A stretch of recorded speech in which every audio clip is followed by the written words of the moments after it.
Good evening, ladies and gentlemen, and welcome to tonight's meeting of the Committee of Adjustment. This is a meeting to consider applications for minor variance and consents held under the authority of the Planning Act of Ontario.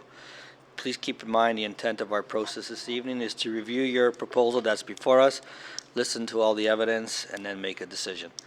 Our process is not intended to be used to resolve any concerns or disputes that may exist between town, individuals, or any other organizations.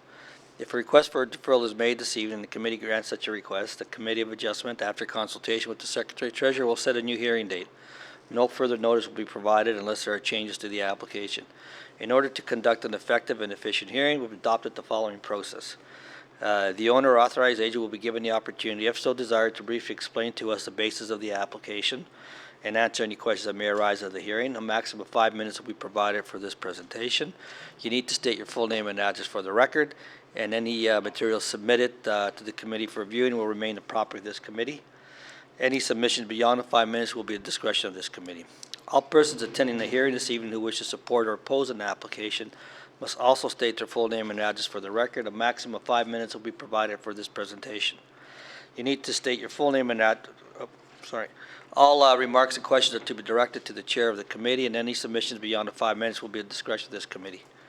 If there are several speakers that share the same view, we ask that you elect a spokesperson and group your comments to us. It helps that we listen to everyone's concern, but repeat the same comments doesn't necessarily advance us to a quicker decision. The owner or agent will then be provided with a further 5 minutes to respond to comments made by interested parties and answer any questions from the committee members. If an owner or agent has any concerns found in the staff report, particularly with any of the proposed conditions, this will be your opportunity to advise us. The matter will then be taken to the committee for a decision, and this will mark the end of all discussion. Once our committee makes an oral decision, any person desiring a copy must file with the Secretary-Treasurer at this meeting a written request for notice of decision, and we have green sheets in the back that we ask that you fill out, and please leave with us before you depart the hearing this evening. Please note that you must make a written request in order to be included on the list that is used by the Ontario Municipal Board for the giving of any subsequent notice of any appeal. Written notice of the committee's decision will be mailed not later than 10 days for a minor variance and 15 days for consent to the applicant, the owner and/or agent, and any other person who filed a written request for such notice. If you do not agree with our decision this evening, you may appeal this to the Ontario Municipal Board, and the last date to appeal our decision to the Ontario Municipal Board will be noted on the decision. If no appeal is received within the prescribed time frame, the decision of this committee becomes final and binding, and the Secretary-Treasurer will then notify the applicant through written correspondence. People attending this committee meeting this evening are to be courteous to and respectful of the members of the committee, town staff, and other people in attendance this evening. And just note that tonight's meeting will be live streamed and available for future viewing on the town's live stream page at oakville.ca/live. And we ask that cellular phones and pages be switched off or put on silent during the course of this hearing, this meeting this evening. Okay, so there's no one, no regrets this evening. Is there, members, anyone have any declaration of any pecuniary interest? Mr. Tulowski? Thank you, Mr. Chair. I'm going to declare a conflict on CAV A033-2017. That application is within the subdivision, which was one of my projects. Okay, Mr. Tulowski, thank you. I too have a conflict on that. I've done work for the owner on this site in the past, so I'll be declaring a conflict, and we'll ask Ms. Sherry McHale to take over during chair this. Okay, anyone else? Okay, see none. Is anyone here this evening that wishes to request a deferral or withdrawal of an application? Anyone wishing to request a deferral or withdrawal? All right, don't think we have any consent applications this evening, so let's start off with our first application. This is CAVA 29-2017 at 148 Tracino Drive. Sorry? Oh, sorry, yeah, okay, yes. Wow. I must have got someone excited. Okay. B1617, and this is a consent, sorry, B1617, and B CAVA 15, 2017 at 139 Cavendish Court. The owner agent. Thank you, Mr. Chair. I heard your heart race a bit. You did, Mr. Chairman. Thank you so much. My name is Andrea Burrie, B-O-U-R-R-I-E. Address is 42 Len Smith Drive, Aurora, Ontario. I am here on behalf of my client, 2529474 Ontario Limited, Mr. Mark Follows. Unfortunately, Mr. Follows is not able to be here tonight. He's out of the country. Mr. Follows owns the property abutting 139 Cavendish Court and to the rear. And the consent application is to really add a small triangle of land that from 139 Cavendish to add it to 1493 Lakeshore Road. And the purpose is really to ensure that the recently planted landscaping on that parcel, that triangular parcel, maintains Mr. Follows' control. It really is a proactive opportunity to address any redevelopment opportunity that might happen on Cavendish Court, and he would like to ensure that he has control of that landscaping. The coincident minor variance application really is to acknowledge an existing deficient lot frontage, and it really is a technicality. The lot frontage is currently deficient, but because of the consent application, we have to recognize that because the grandfathering that came into place as a result of the zoning bylaw triggers the need for a minor variance on the frontage.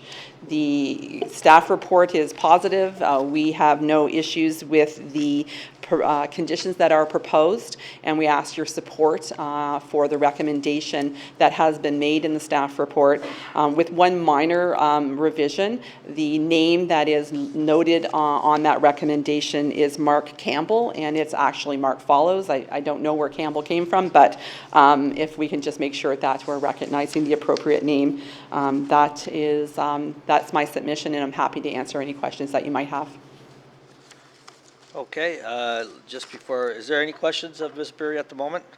Is there anyone here this evening that has an interest in application B 1617, the consent application for 139 Cavendish Court, or application CAVA 15-2017 at 139 Cavendish Court? See that? So the variance application, you're reducing the frontage, and as a result, you have to seek a variance. It's already deficient, but you're reducing it further. No, Mr. Chairman, there is no change to the existing lot frontage. It's exactly the same. The only change to the property is the lot addition, the small triangular piece at the back of the property that's going to Lakeshore property. There's no change to the frontage. There's no change to anything else, but because we have the consent application, it triggers the fact that they have to recognize the grandfathering clause for the existing deficiency doesn't apply. I see. The existing clause in the zoning bylaw wouldn't protect for any deficiency because you're Correct. seeking approval for the severance. Correct.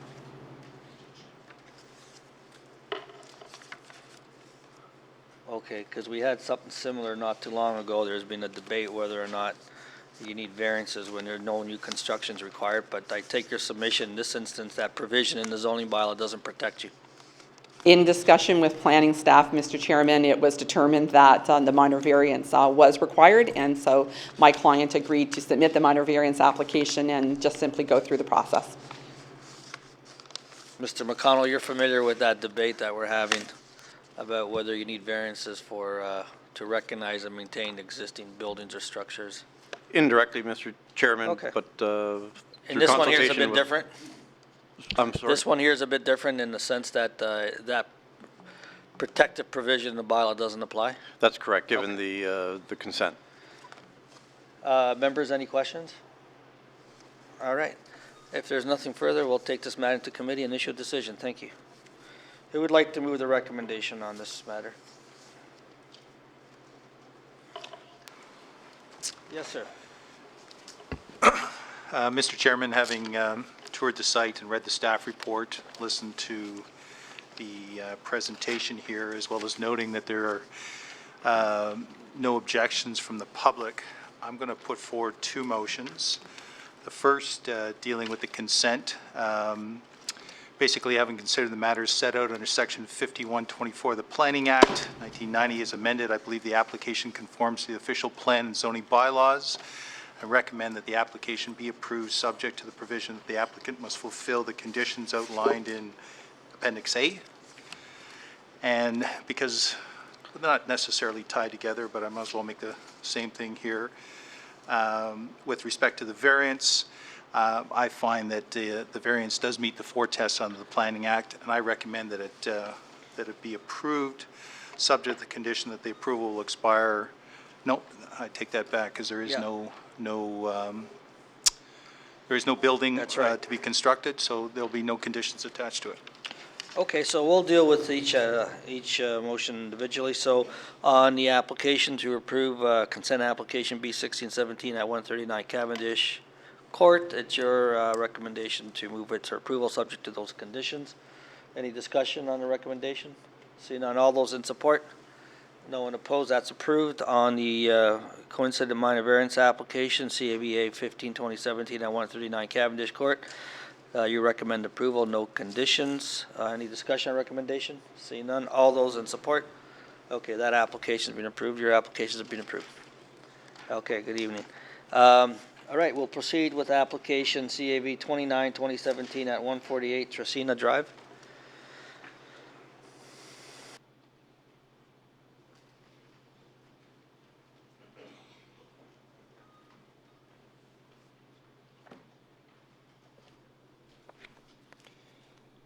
Good evening, Mr. Chair. Good evening, sir.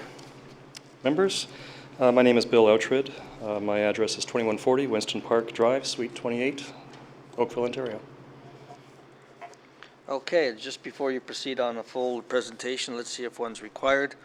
Anyone here this evening have an interest in application CAV 29-2017 at 148 Tresina Drive? See none. Members, you've done your site visit.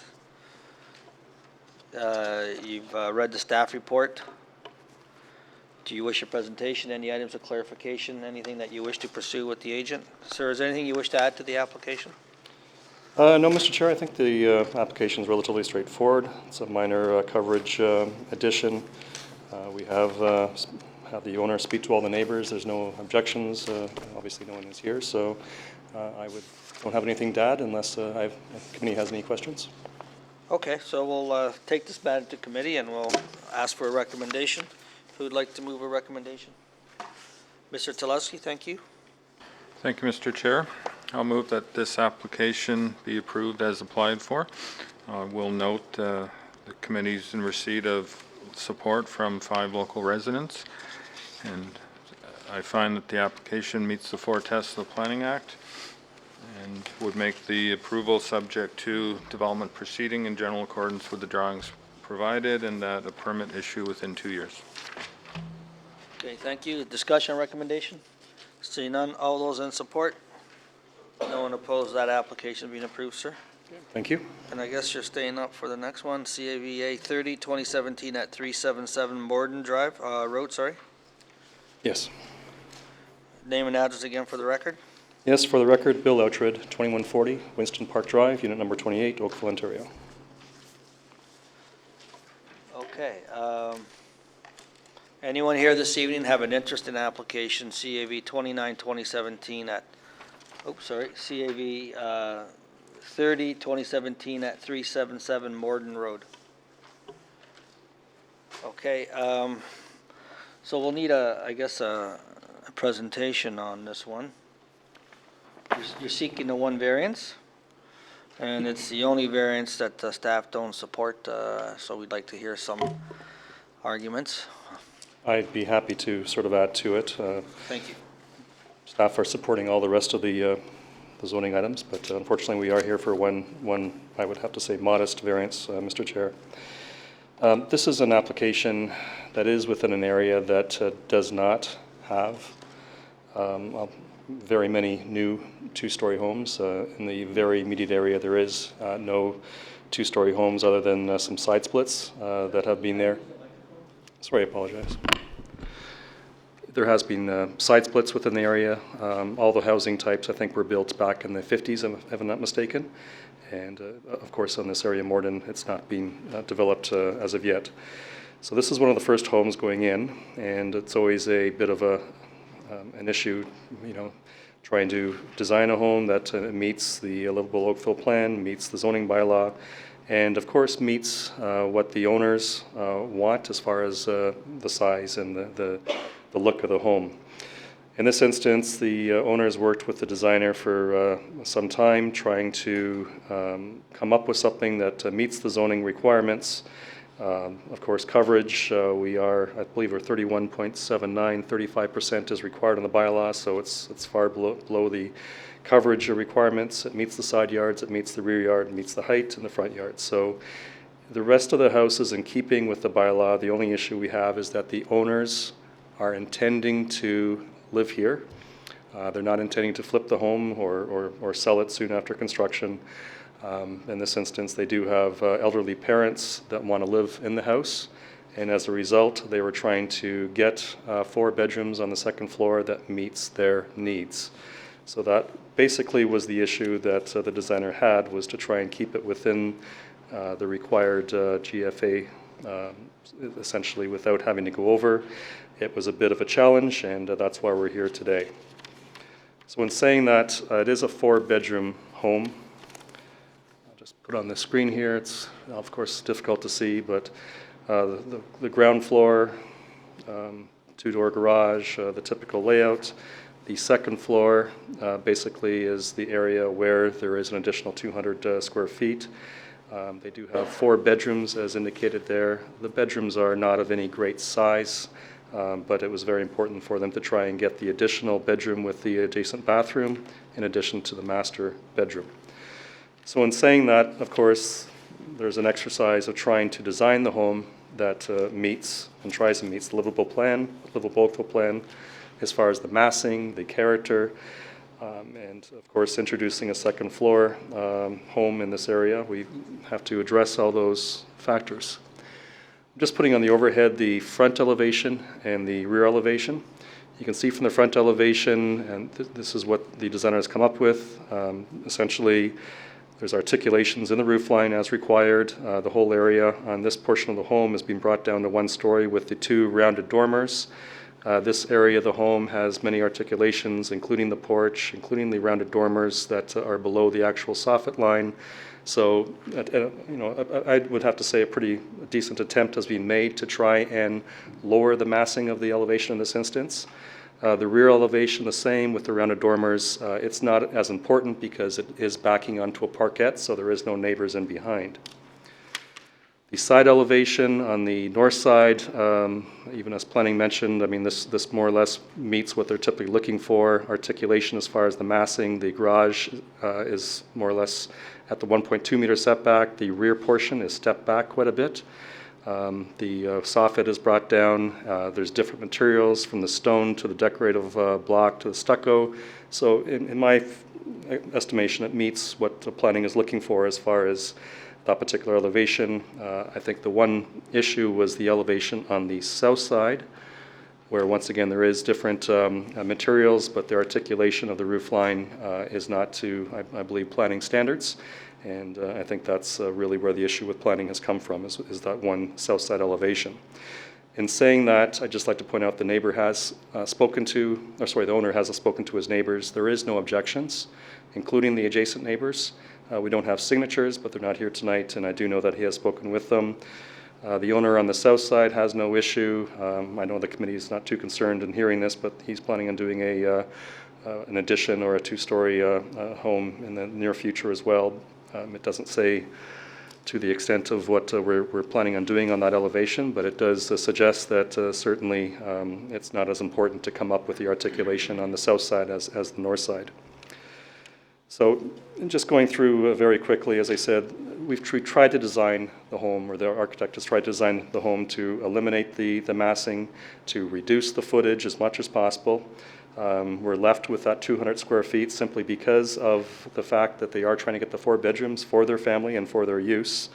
It's certainly, as I said, it's typically problematic in coming in with a situation where you're asking for a great floor area. I believe in this instance we are asking for a very modest increase, 225 square feet.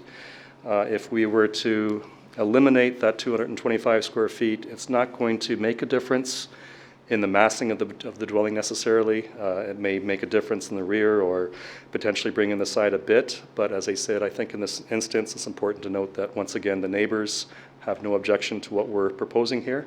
If the neighbors were here and objection, certainly I'm sure the committee would feel quite a bit different. So just to conclude, I know that the committee, respects the planning comments. In this instance, the planning department has an issue, but once again, I believe myself that this application meets the 4 tests. It is a modest increase in the floor area, and as I said, every effort has been made to try and reduce the massing of the elevations for this particular proposal. So I'd ask the committee to consider the increase on the basis that it is a modest increase with no other variances. The rest of the home meets the bylaw. Thank you.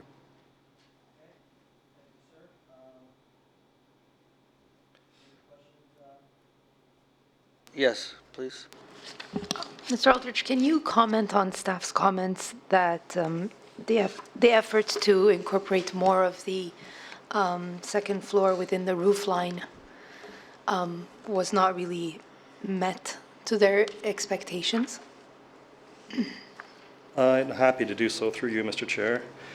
I think what the planning department had mentioned was that efforts have been made to incorporate the second floor within the roof structure. I think that is basically satisfied their requirements with the front, but it's this side, the south side of the home, that is of issue. So as I said, the original proposal of the home was more boxed. It was without the sloped roofs. Certainly a lot of change and a lot of modifications were made to try and deal with the massing. It is that one side elevation, though, that is a bit of a problem. But once again, I'm just looking for that elevation. Once again, the neighbor is anticipating building a 2-story addition, so it's likely not to be a problem once there's more than one home on the street. Any further questions? See none? Okay, let's see if there's anyone here this evening that has an interest in application CVA 030-2017 at 377 Morden Road. Okay, see none. I guess, sir, just any final comments you have, we'll take this matter to committee. No, I'm... Okay, I think we've heard your full submission. There's nothing new that Yeah, arises. thank you. Okay, so we'll need a recommendation on this application. Who would like to move a recommendation?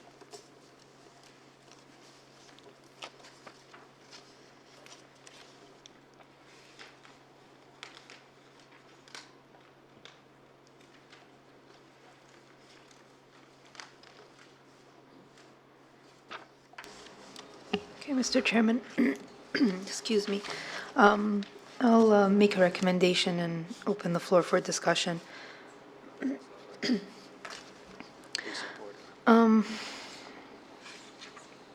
Having done my site visits when I went out there, this house is going to stick out, whether it's built like this or in any form, because the stock of the homes is so small and it's still in its original content. I didn't really see much change in the neighborhood, and I know that it is always a struggle to introduce a 2-story home in a neighborhood that doesn't have them, and even though it is, according to the bylaw, it is as of right.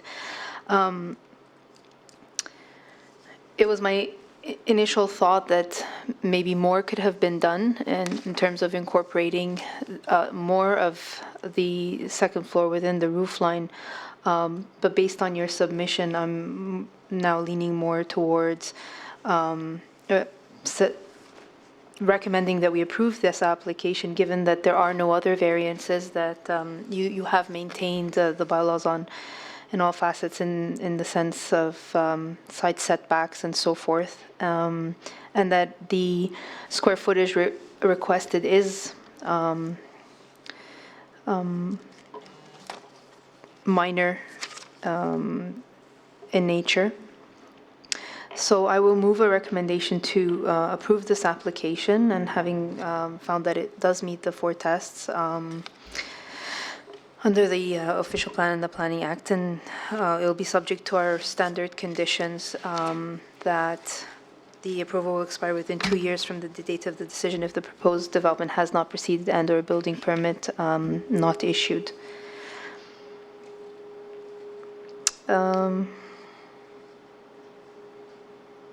Okay, so you recommend approval subject to those two standard conditions? Yeah. All right, is there a discussion on a recommendation? See none, so recommendations to approve subject to those two conditions, all in support? Anyone opposed? Okay, Mr. Mark Charlevoix as opposed, so your application's been approved? Thank you. Okay, so we'll proceed on application CAV 31, 2017 at 417 Union Street. It's the last Good one, I evening, promise. sir. Name, how did you manage to get 3 in a row? Well, You're a good I'm not sure. negotiator. I would guess I was on good behavior. Name and address for the record again, sir? Yes, Bill Outred, 2140 Winston Park Drive, Unit 28, Oakville. Okay, is there anyone here this evening that has an interest in application CAV 31, 2017 at 417 Union Street? Okay, members, any questions, any items of clarification? Mr. Tulowski? Thank you, Mr. Chair. I was wondering, we had a lot of paper in the last day or so about the historical aspect here. Maybe the applicant could give us his version of that, please. Fair enough, yep. Yes, I'd be happy to.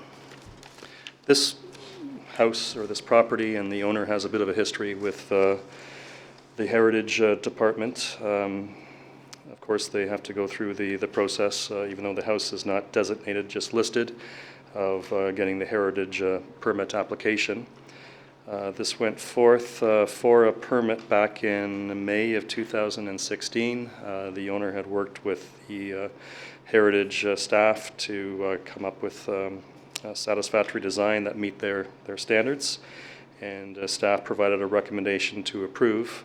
However, the Heritage Committee denied the request, and I believe, and I don't know all the ins and outs of it, but I believe the reason being was that there was a transition in the Heritage District Plan policies about the same time. So the new policies had come into place back in, I'm not sure exactly the date, but back in early 2016. And despite the fact that staff believed that the house met the requirements of the Heritage District Plan policy at the time, the committee felt that it was a requirement to essentially design a home to comply with the new heritage requirements.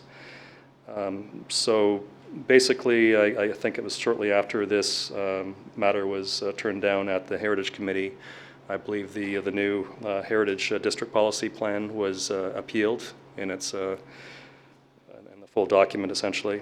It's still under appeal. So as it stands today, if you saw all the documents and all the discussion over the last 2 days, just to sum up very briefly, I think the way that the Heritage Committee wants to leave it is that it's important for them, or at least for Heritage staff, to know that the Committee of Adjustment has approved the increase in the coverage. And then we still have to go forward and get a Heritage permit. They'll have to go forward and give another recommendation report to Heritage. But Heritage staff, I'm not speaking for them, but I understand that they feel that as long as they have Committee of Adjustment approval, there's no zoning issue outstanding, they still will recommend approval. And just because the Heritage District Plan policy is still under appeal, they don't feel that it's going to be any issue. Unlike zoning bylaws that come into place and they're automatically having to, Committee of Adjustment automatically has had to deal with the 2013 zoning bylaws of 2013. With Heritage, they feel that as long as it's under appeal, the old Heritage policies still are, the rule. So as long as we get the Committee of Adjustment approval tonight, we'll go forward with the Heritage permit. Essentially, they'll be dealing with it in the old Heritage District Plan policy, and I don't believe there should be any issue in getting the permit. Sorry for the elongated No, that's fine. explanation. Have you or your client appealed the Heritage District policies? No. Okay. Any further questions, any follow-up? Seems to be a few. Ms. McHale? I know there's a lot going on, but perhaps I've missed it, but In the notes that we received from staff, they're saying that this house is not of historic value according to heritage. No. So why is it still considered under heritage regulations? It's because I think that general area, I'm not sure the exact terminology of what the area is, but the general area is a heritage Just as a district? district area. Okay.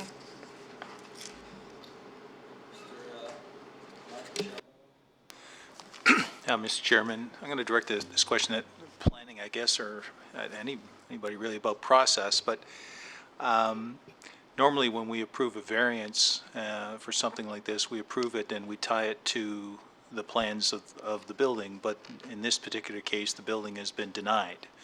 So to just give a blanket approval for an increase in coverage seems to run contrary to how we normally do things. Is it still the opinion of staff, despite all this information here, that staff would like us to consider approving a blank check, per se? Well, just let me assist, and then you can jump in. It's not a blank check. I think what's happening is that the Heritage Committee doesn't have jurisdiction to deal with variances. They have jurisdiction to deal with the Heritage District, and there's a suggestion that there may be potential for minor modifications to building materials, not to the structure itself. So to the extent that there's any approval that may be granted, it would still be subject to a heritage permit, correct? That's correct, Mr. Chairman. So, Just for the record, Mr. Chair, we are fine with it still being conditional on the plans being presented to the Committee of Adjustment. We anticipate that. right, so the Heritage Committee, from what I understand from all the evidence, is they're not going to be fussed with the massing structure of the building, but they may have some contribution to make in terms of the materials. Yes. To correspond to issues that may still remain as part of the Heritage District appeal process. Yes. And are they going to do that in advance of the Heritage District being resolved, or as part of that resolution? I think as soon as we have the appeal period expiration of the Committee of Adjustment, we're going to make another permit submission. And according to Heritage staff, they will deal with it and put it back on the agenda for Heritage Committee despite the, where the appeal sits. They recommended approval before. They're happy with the drawings. It's just that they, I guess, according to the actual committee themselves, they want to have the zoning issue rectified. Go ahead, Mr. Charlebois. I think I know where you're going with this. Well, I'm just really trying to verify that statement, and no offense, but not, unfortunately, the Heritage Committee's way of writing minutes is simply to say, it was presented, we said no, and there's nothing here to tell me why they said no. And I hear your comments, but I believe you did preface it a few times by saying, I'm not really sure. So I actually don't know whether the Heritage Committee perhaps did turn down this because of the shape of the building or whatever that was being done. I just have no information that would tell me otherwise, simply that it was denied. And usually what I'm used to seeing is people show up at the Committee of Adjustment with the heritage permit in place. And that's why I'm wondering about process. I'm worried about granting an approval and somehow it affects Heritage, because I don't even see a comment in here where Heritage is asking us to please approve this variance so that we can represent it again to the committee. So I'm at a bit of a loss, which is why I'm directing it back to planning. So if I may, Mr.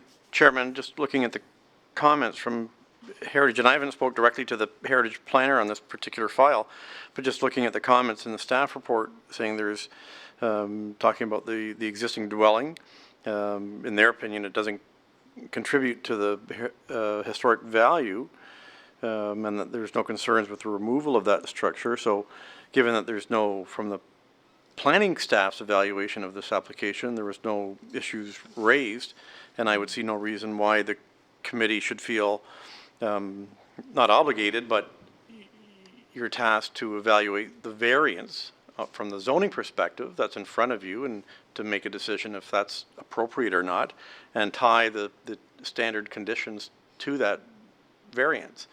And if it's related to approval in general accordance with the plans as submitted, then that's a standard condition that you would impose. And as long as, you know, if you feel that might encumber the Heritage Committee somewhat, then they will make a decision accordingly.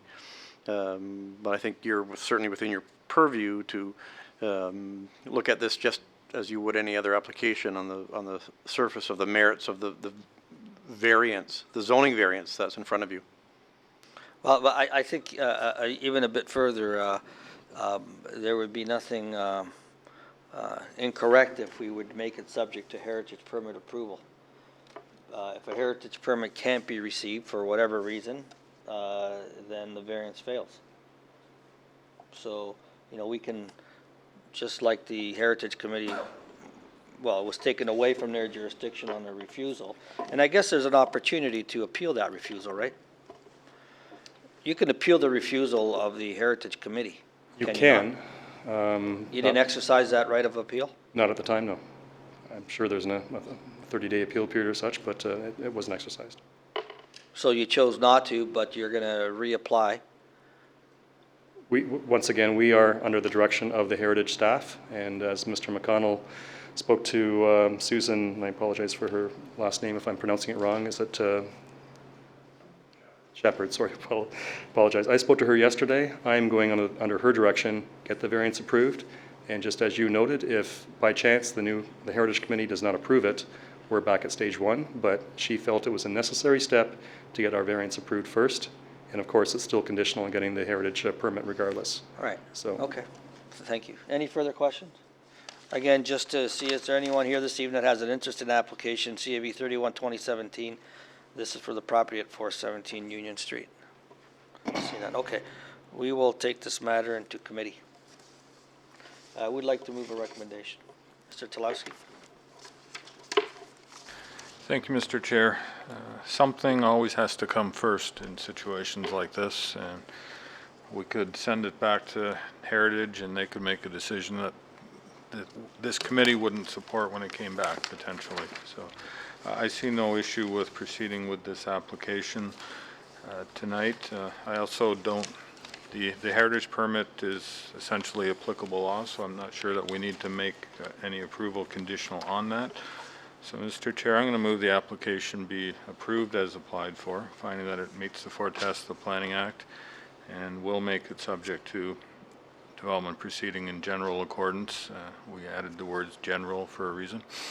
If Heritage Committee has some minor changes to make, it's in general accordance with the drawings submitted, and that a permit issue within 2 years. Discussion on a recommendation?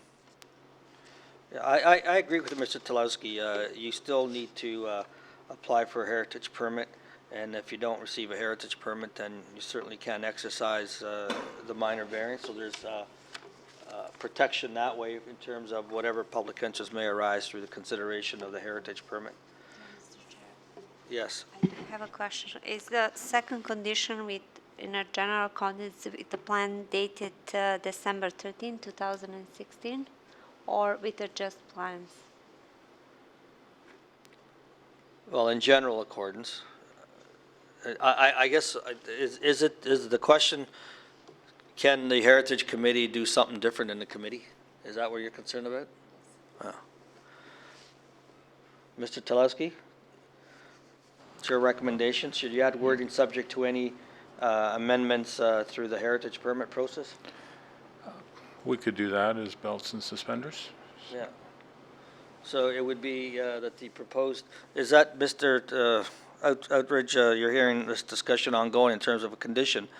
If we were to take our general condition that says the proposed building be constructed in general accordance with the plans dated December 13, 26, as submitted, subject to any modifications to the heritage permit process, that would certainly allow for any tinkering that may arise through that process.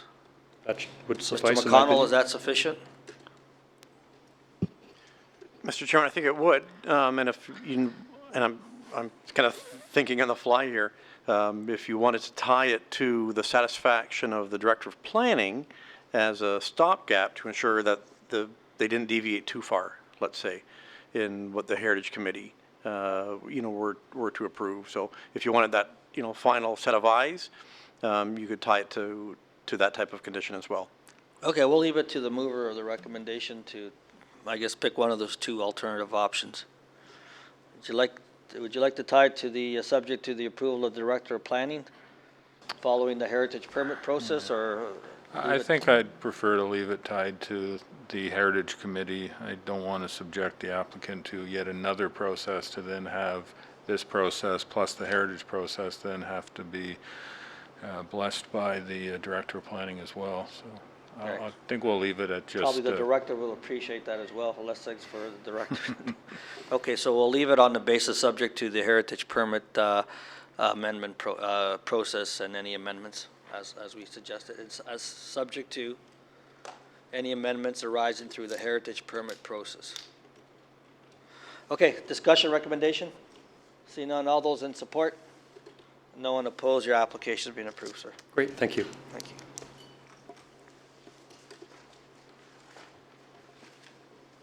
Heritage permit process. Okay, we'll proceed with application CAB 32-2017 at 232 Tilford Road.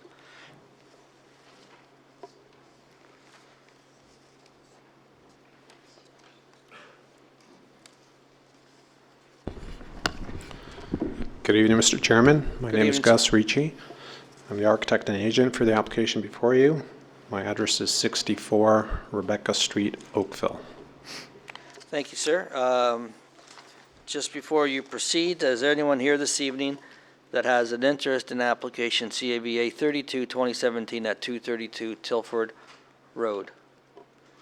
Seeing none, the staff are recommending approval. As you know, sir, we've done our site visit, read the staff report. Is there anything you wish to add to the application? No, we've read the staff report and we find it favorable, acceptable, and be willing to answer any questions you may have. Members, do you have any questions, any items of clarification? Mr. Mark Charlevoix? Mr. Ricci, the staff sort of glossed over the whole height thing, and so I'm just trying to figure out from here, what's the reason for the request and variance in height? What's driving that?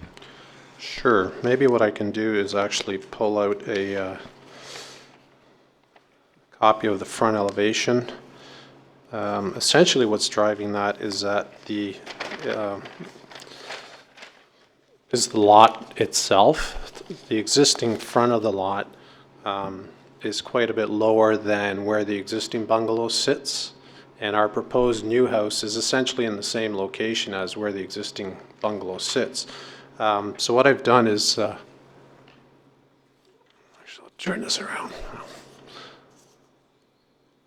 This may or may not be easy to see, but essentially the grade at the front property line is about 3 feet 5 inches lower than where the grade is at the house. And I've actually drawn in on the right-hand side here, it's hard to see, maybe I'll slide this over. But this line here represents, this dotted line represents where the grade is at the property line. Right here. And then this top line is the 9-meter maximum that is permitted under the bylaw. So you can see by measuring from the grade at the front property line, a portion of the house does actually meet the requirement. If we actually slide this over, there's another line here that starts at grade of the proposed house, right in front of the existing proposed house, which is the front of the existing bungalow.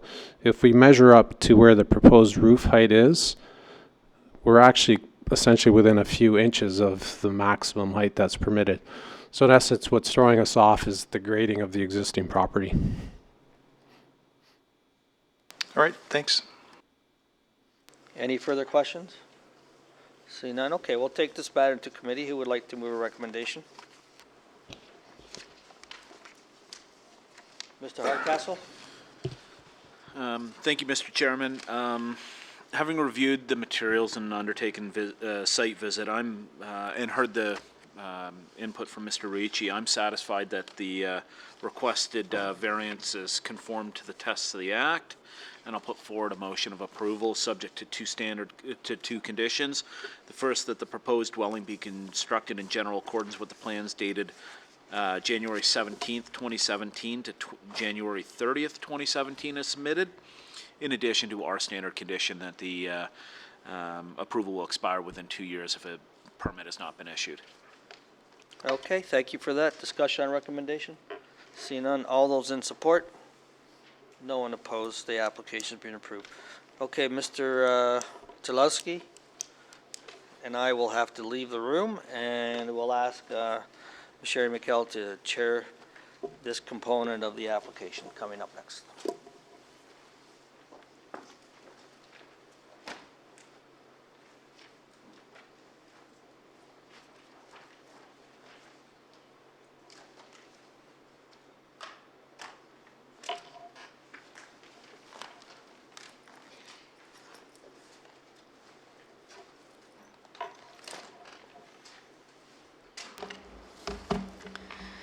Good evening. This is application CAVA 033 of 2017 at 3006th line. Let me just canvass the room. Is there anyone here in attendance for this application? Are you in support or in opposition? You are, okay.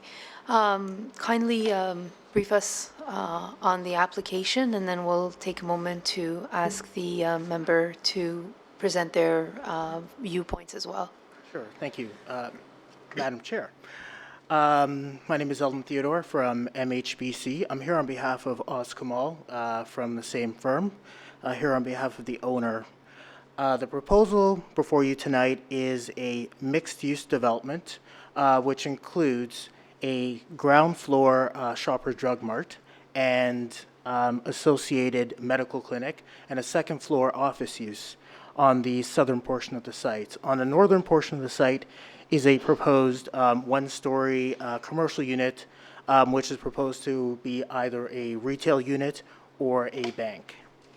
The variance we're seeking tonight is to permit 112 parking spaces across the site, whereas the bylaw requires 134 to 137, depending on whether the use to the north is retail or bank. This variance has been supported by a parking assessment prepared by BA Group, and our representatives from BA are here tonight, should there be any questions about that parking study.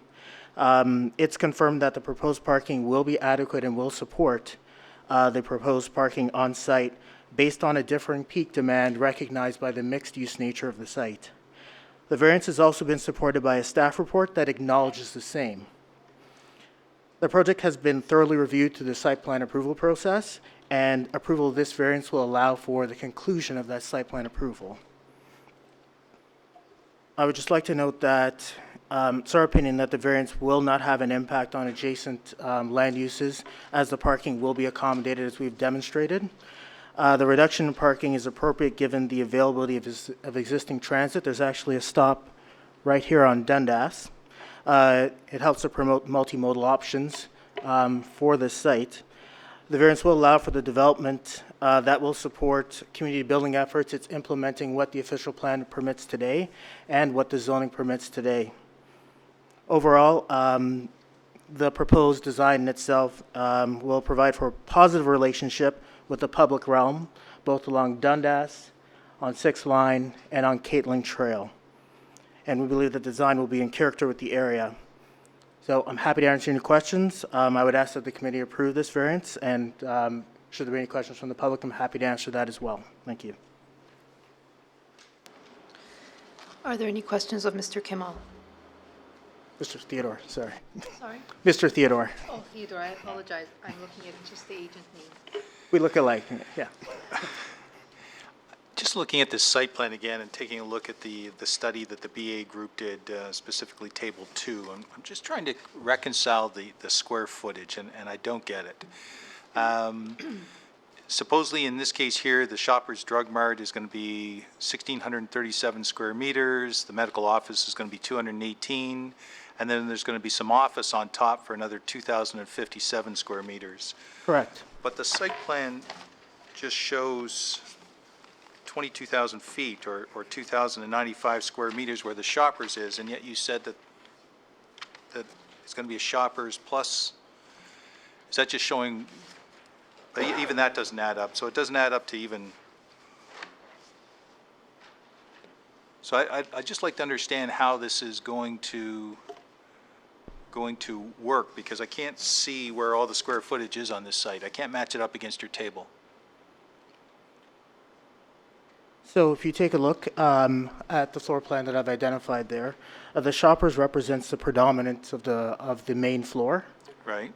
and the medical office, which is shown as commercial space, is that secondary small use. So that's your Shoppers Drug Mart, and that's your medical office. So if I add the two of those together, I get 17 and 2, 19, say about 20,000 feet. And you're showing me a drawing that says 22,000 feet, 550. I'm assuming there's some common area here, but where's the second floor office? The second floor And the office is 22,000. directly above.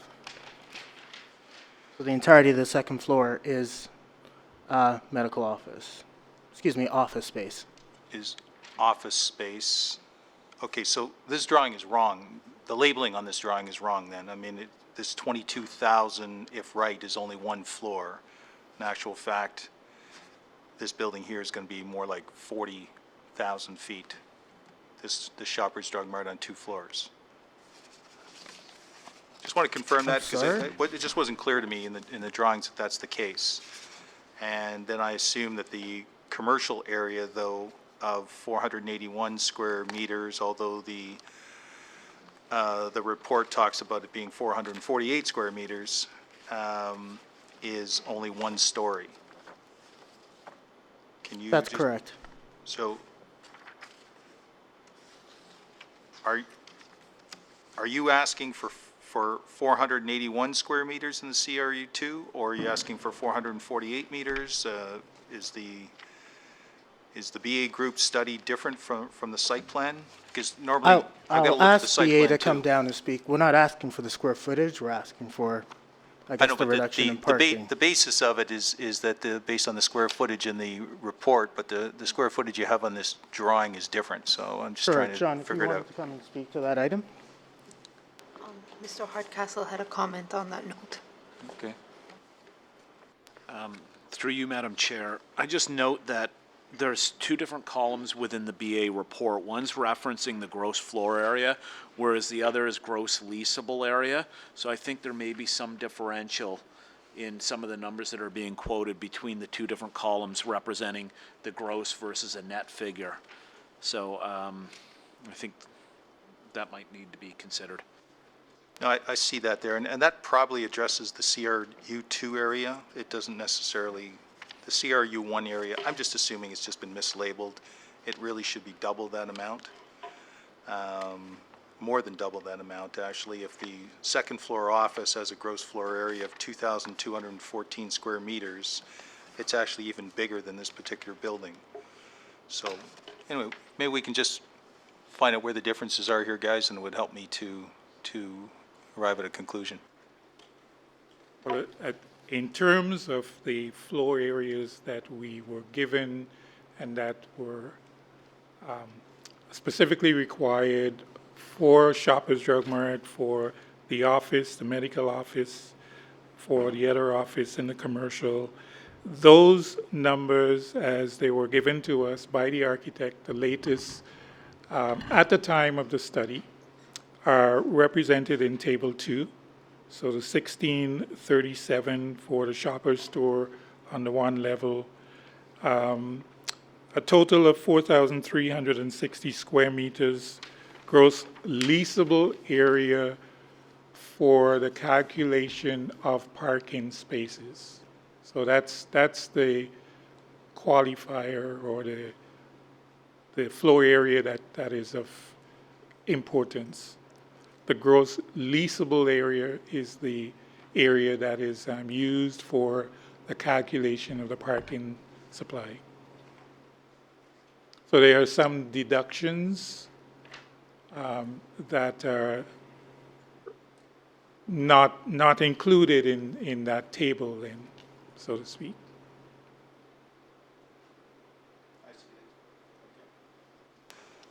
So your calculations are based on leasable The area? calculations The are- drawings reflect Yeah. gross floor area to some extent, just And a the mislabeling here, calculations but are the always legend does based it. on the gross leasable area.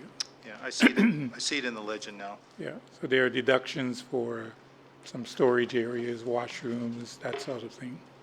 Okay. So now that I have you here, I did have a question on the parking. Okay?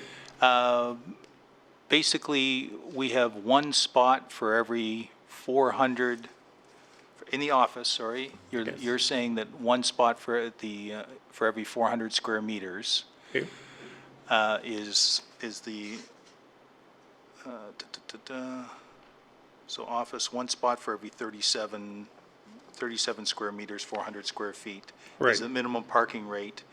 And you believe that. Those are the parking rates from the bylaw. From the bylaw. Yeah. And you believe that, that those numbers, I'm going to say it here.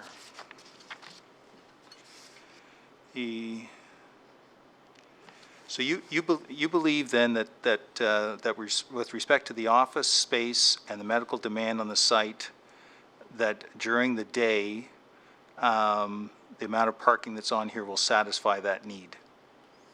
Yes, we do. We have done numerous surveys. We have looked at studies done by not just BA, but other consultants. In recent years, many municipalities have undertaken a review of their own parking bylaws.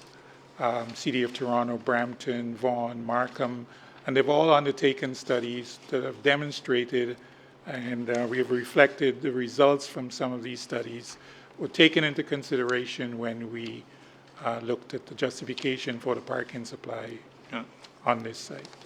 So quite a bit of research has been done in determining what is an appropriate parking rate for the site. Okay.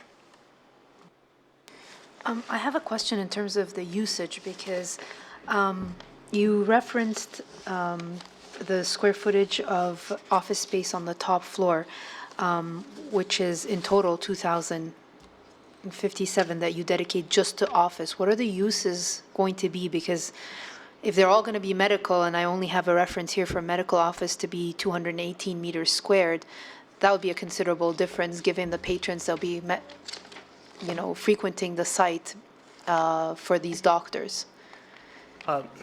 Through you, the intent for the second floor at this point is only for office use. So right now, the medical office component is intended to be on the ground floor. So the second floor is being reserved for your traditional, typical office types use. If that does change in the future, then we would likely have to probably come back to the committee and reconsider that particular tenant. But for now, that's what's being considered on that second floor. Yeah, but what's to stop you from using the bottom floor that are considered just for office, for a medical office as well? Well, we have a plan that is identifying a certain mix of uses.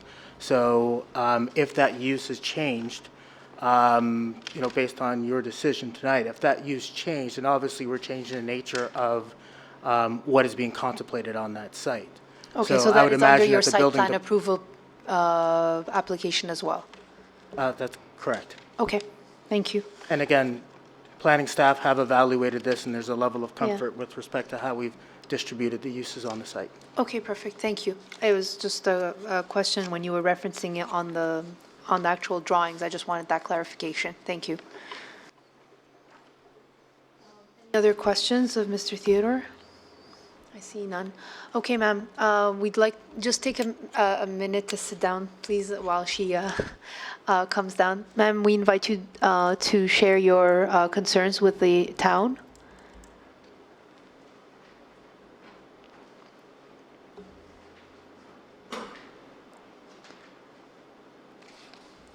Chairman and the committee. My name's Jane Den.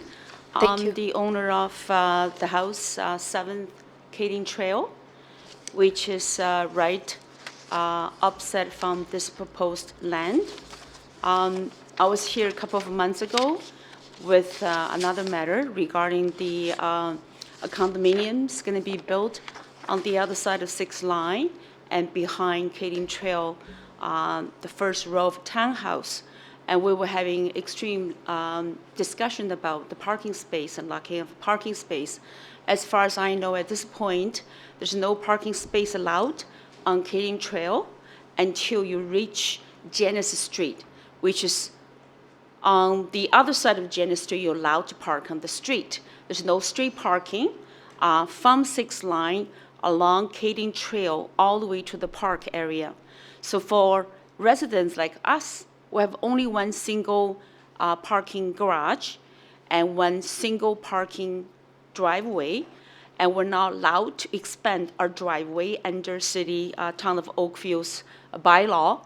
North of Dundas is not allowed to build second driveway.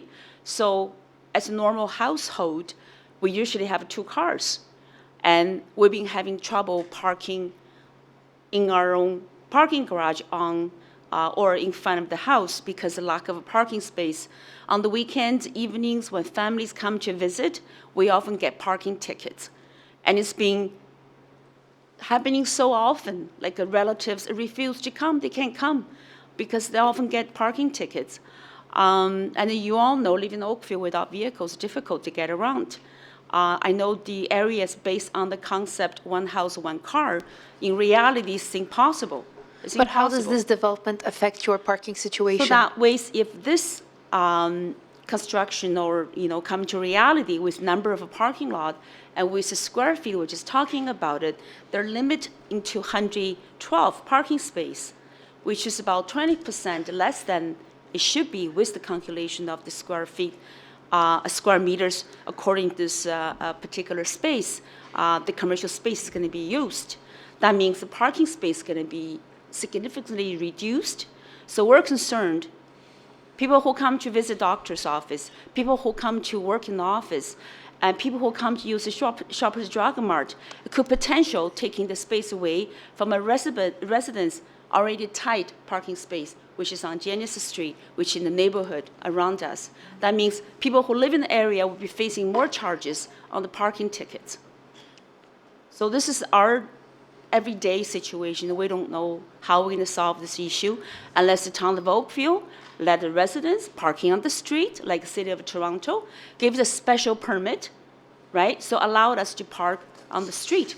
Or maybe the developer who developed this piece of land will give us extra piece of parking space. Say the residents within 6 meters distance can park on our properties in the evenings and nights, or could reduce some problems. I don't know what the solution is, but right now we're facing parking problems.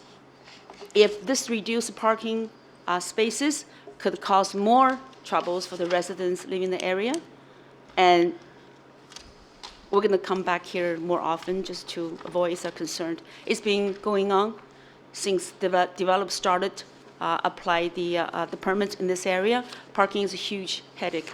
I've been going to town of Oakville's planning department so many times, and engineers admitted, and it was a mistake when they planned this area. One house, one parking, it was a mistake. But now we're stuck. We're stuck. If this comes to reality and more people coming to this area, it's going to take more spaces from the residents who live in the area. Okay, thank you, Ms. Dan. Thank you. Are there any questions of Ms. Dan? I see none. Mr. McConnell, do you have any comments for us to shed some light on this situation? Madam Chair, the only thing I could really add is we're dealing with a particular variance this evening with concerning the supply and demand of parking on this particular site, and it's been appropriately evaluated by our engineers, our traffic engineers.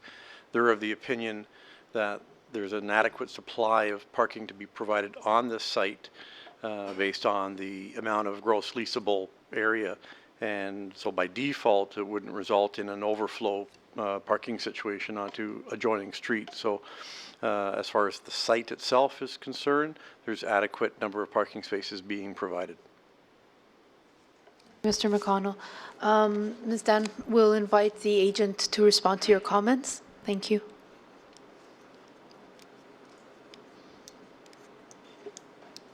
Thank you. I guess just to speak to the comments and not to repeat what Mr. McConnell has said, we have undertaken the study. It seems like the concern is really in relation to the inability to park on the street, in which that is a town-related matter in terms of the ability to have that flexibility to park overnight or to park on the street. That's something that is obviously out of my client's control, out of my client's ability. Our variance is dealing specifically with our property, and we have a level of comfort, and we received that level of comfort from town staff, that what we've demonstrated through our transportation engineer is that this site will operate functionally, will not result in any impacts to adjacent properties. Thank you, Mr. Theodore. Are there any further questions? I see none. Are we ready to take this matter into committee? Okay, so we'll take this matter into committee right now. Thank you. Gentlemen, I'm in your hands. Who would like to move a motion with respect to this application?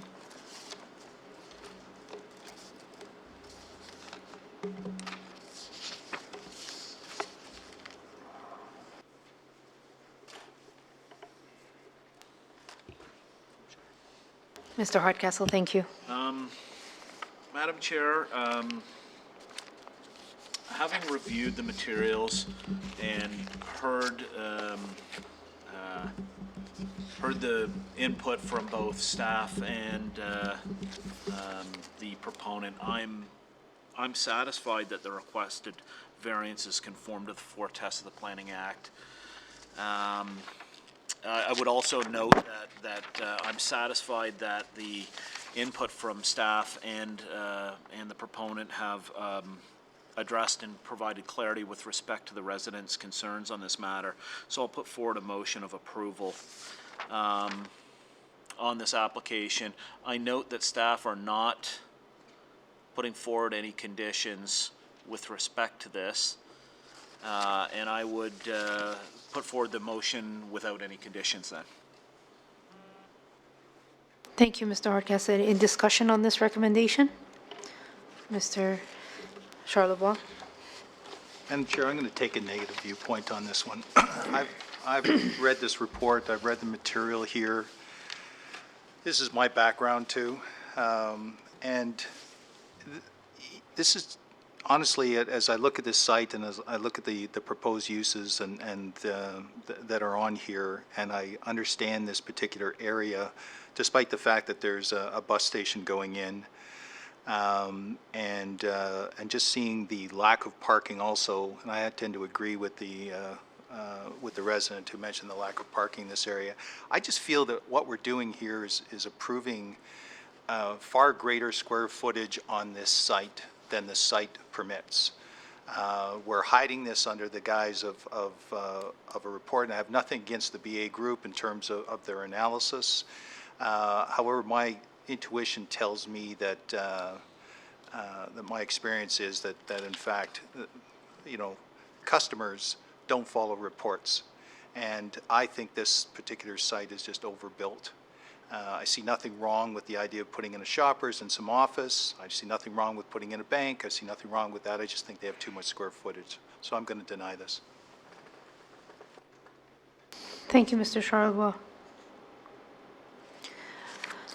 Okay, so the motion before us is to approve the recommendation set before us without any conditions. All those in support? Okay, all those in opposition? So your application has been denied. Thank you. Motion to deny. Oh, yes, I apologize. Okay, so that, I apologize. That motion has failed, so we have to put on forth another motion for denial, correct? Madam Chair, I'll put that forward. Picking up on my discussion and taking into account the reports that have been here, the comments from the public, also the comments at this presentation itself, I'm going to put forward a motion that this application be denied. Okay. Thank you, Mr. Charlebois. I'll also make a comment that more and more we do see the overbuilding of these large conglomerates that come in with beautiful designs and great concepts. However, we're always pushing the envelope a little bit more, and sometimes the residents do suffer. So with that said, I will be supporting that motion to deny. So now that all the comments are in place, sorry, Mr. Hardcastle, we will note your dissent on this motion. But for the record, all those in support of, all those opposed to the motion to deny is Mr. Hardcastle, and all those who support of the motion to deny. Yes.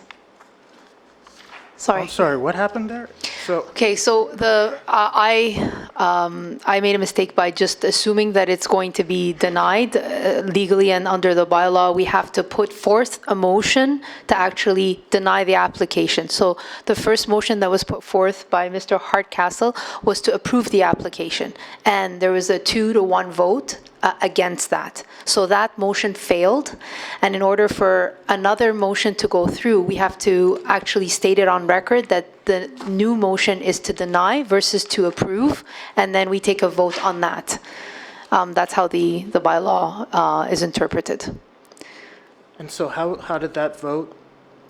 Because it looked like Mr. Hardcastle also voted We to have deny. we have to note his dissent, which is his disagreement with the denial, basically. Okay. He's saying, I'm against the denial, and we are the two that are for the denial. So that motion proceeds with a 2-to-1 approval for the denial. It's a little confusing, but I hope I've answered your questions, and we're happy to answer more if you have any. No, I think you Okay. clarified that. Thank you.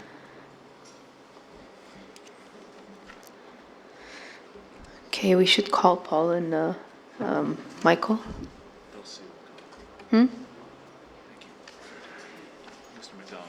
Okay, perfect, thank you. Oh, I did though.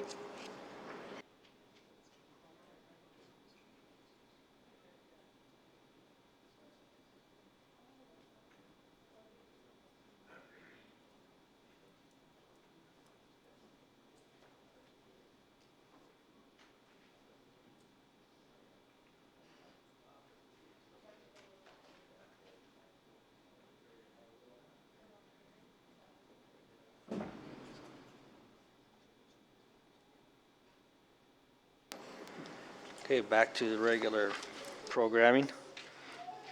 We're on application CAV 34-2017 at 331 Shedden Avenue. Okay. Good evening, sir. Name and address for the record. Good evening. Sean Kane, 487 Caesar Avenue. We're the approved agent of the owner at 331 Shedden Avenue. Okay. So let's just see, while you set up, if there's a need for a full presentation. Anyone here this evening have an interest in application CAV 34-2017 at 331 Shedden Avenue? Okay, this is one where staff are recommending approval. Is there anything you wish to add to the application, sir? We've done our site visit, read the staff report like I'm sure you have. No, we're happy with the staff report. It's really just been a time thing on getting our site plan approval through due to the site changing ownership. So the variances that were previously approved have lapsed in January this year, and we're just looking to reinstate those. Okay. Members, any questions? Any items of clarification? Seeing none? All right, we'll proceed. We'll take this matter into committee. Who would like to move a recommendation? Thank you. Mr. Charlebois, thank you. Mr. Chair, having taken a quick look at the site as well as read the report, I agree with the applicant here that this is simply a case of prior variances that were approved. I did look back at them, and I'm still in agreement with those variances. The time period for them has lapsed, and therefore I'm going to make a recommendation that these variances still continue to meet the 4 tests under the Planning Act, and that they be approved, subject to the condition that the proposed development be constructed in general accordance with the plans dated January 19th, 2017 as submitted, and subject further to the condition that the approval will expire 2 years from the date of this decision if the proposed development does not proceed or a building permit is not issued. Okay, thank you, Mr. Charlebois. Any discussion on recommendation? See none, all those in support? No one opposed, the application's been approved, sir. Thank you. Application CAV 35-2017 at 401 Sandalwood Road.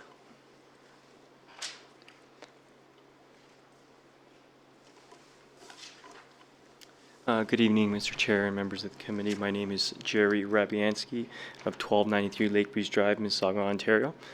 I just want to actually start off by withdrawing the second variance, which is for frontage. We will be going ahead with just the GFA. You're wishing to withdraw or amend your application to withdraw variance number 2, dealing with the front yard, on the front yard variance? Yes, that's correct. Okay, members, we're all in agreement. It's a reduction, another, not an increase. All right, so we'll consider the amended application. Just before you proceed, is there anyone here this evening that has an interest in application, amended application CAV 35-2017 at 401 Sandalwood Road? Okay. Members, do you have any questions, any items of clarification? This is amended application to deal with the residential gross floor area ratio. Okay, see none. We'll take this matter into committee. Sorry? Yes, yes. Okay, so who would like to move a recommendation?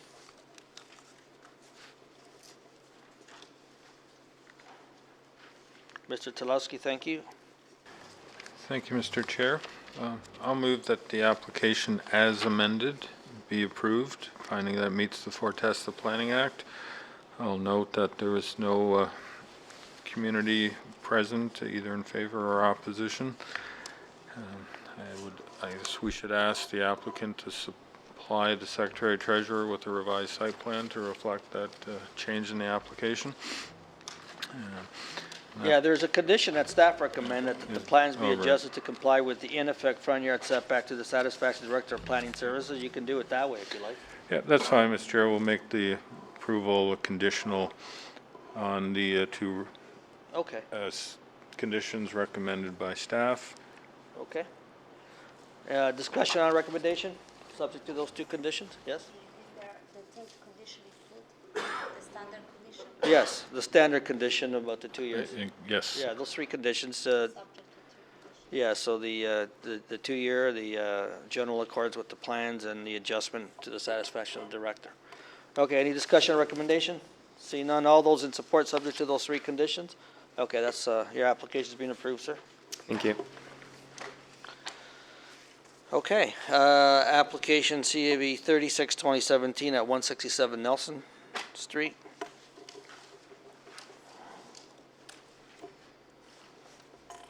Good evening, sir. Name and address for the record? Thank you, Mr. Chairman. It's Gus Ricci. Address is 64 Rebecca Street, Oakville.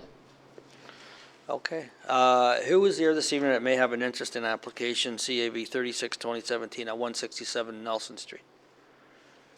Okay, members, I'm in your hands again. Do you wish a presentation on this application? Any items of clarification, anything that you need to explore with the applicant, sir? Anything you wish to add to the application? No, sir. Okay, well, we'll take this matter to committee. Who would like to move a recommendation?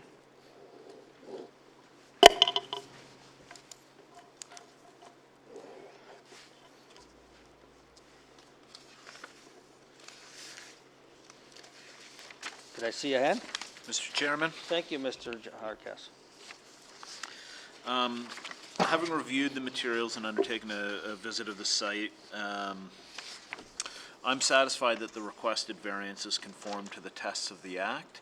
I'll put forward a motion of approval, subject to 2 conditions. The first being that the proposed dwelling be constructed in general accordance with the plans dated January 17th, 2017 as submitted. And the second, our standard condition that the approval will expire within 2 years. Discussion on that recommendation? Seeing none, all those in support, subject to those two conditions?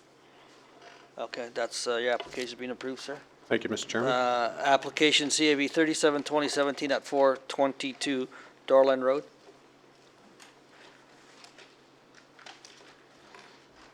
Good evening, sir. Name and address for the record. Good evening, Mr. Chairman. Pedro Pimentel, architect, 111 Floridale Drive, Mississauga. Sir, again, is there anyone here this evening that has an interest in application CAB 37-2017 at 422 Dorland Road? Okay. Everyone's here for the Committee of Adjustment, right? Okay. Just want to make sure you're not in the wrong meeting. Okay, so anything you wish to add to the application, sir?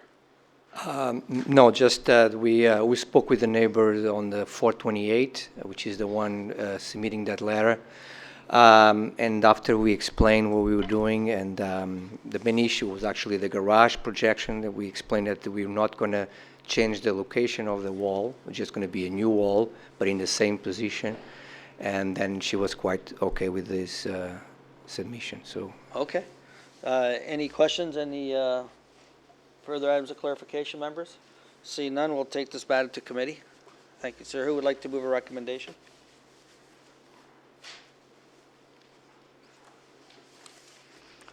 Thank you, Mr. Charlebois. Mr. Chairman, having conducted the site visit, read the report, and listened to the applicant as well, I note in here that there are 4 neighbors. Petition. It's a petition. Yeah. In support. That's what I said. There are 4 neighbors in support. And I do note, as was presented here, that there was one particular neighbor who had objected, but now, according to the applicant, he's met with her, which is always great, and explained the project, and it would seem that she's in support. Based on that and the recommendation of staff to approve, I find that this does meet the 4 tests under the Planning Act, and I'm going to put forward a motion that it be approved, subject to the condition that the proposed additions to the dwelling be constructed in general accordance with the plans dated January 20th, 2017 as submitted, and subject further to the condition that the approval will expire 2 years from the date of this decision if the proposed development does not proceed or a building permit is not issued. Thank you, Mr. Charlebois. Discussion on a recommendation? Seeing none. So the recommendation is to approve subject to those 2 conditions. All those in support? No one opposed. The application's been approved.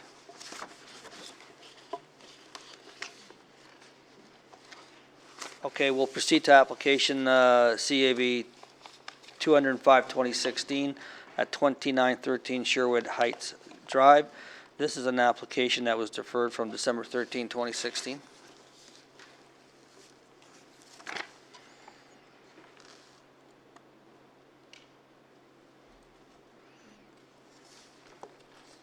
Mr. Chairman, members of the committee, my name is Paul Wright. I'm the agent from ACI Wright Architects. Thank you, Mr. Wright.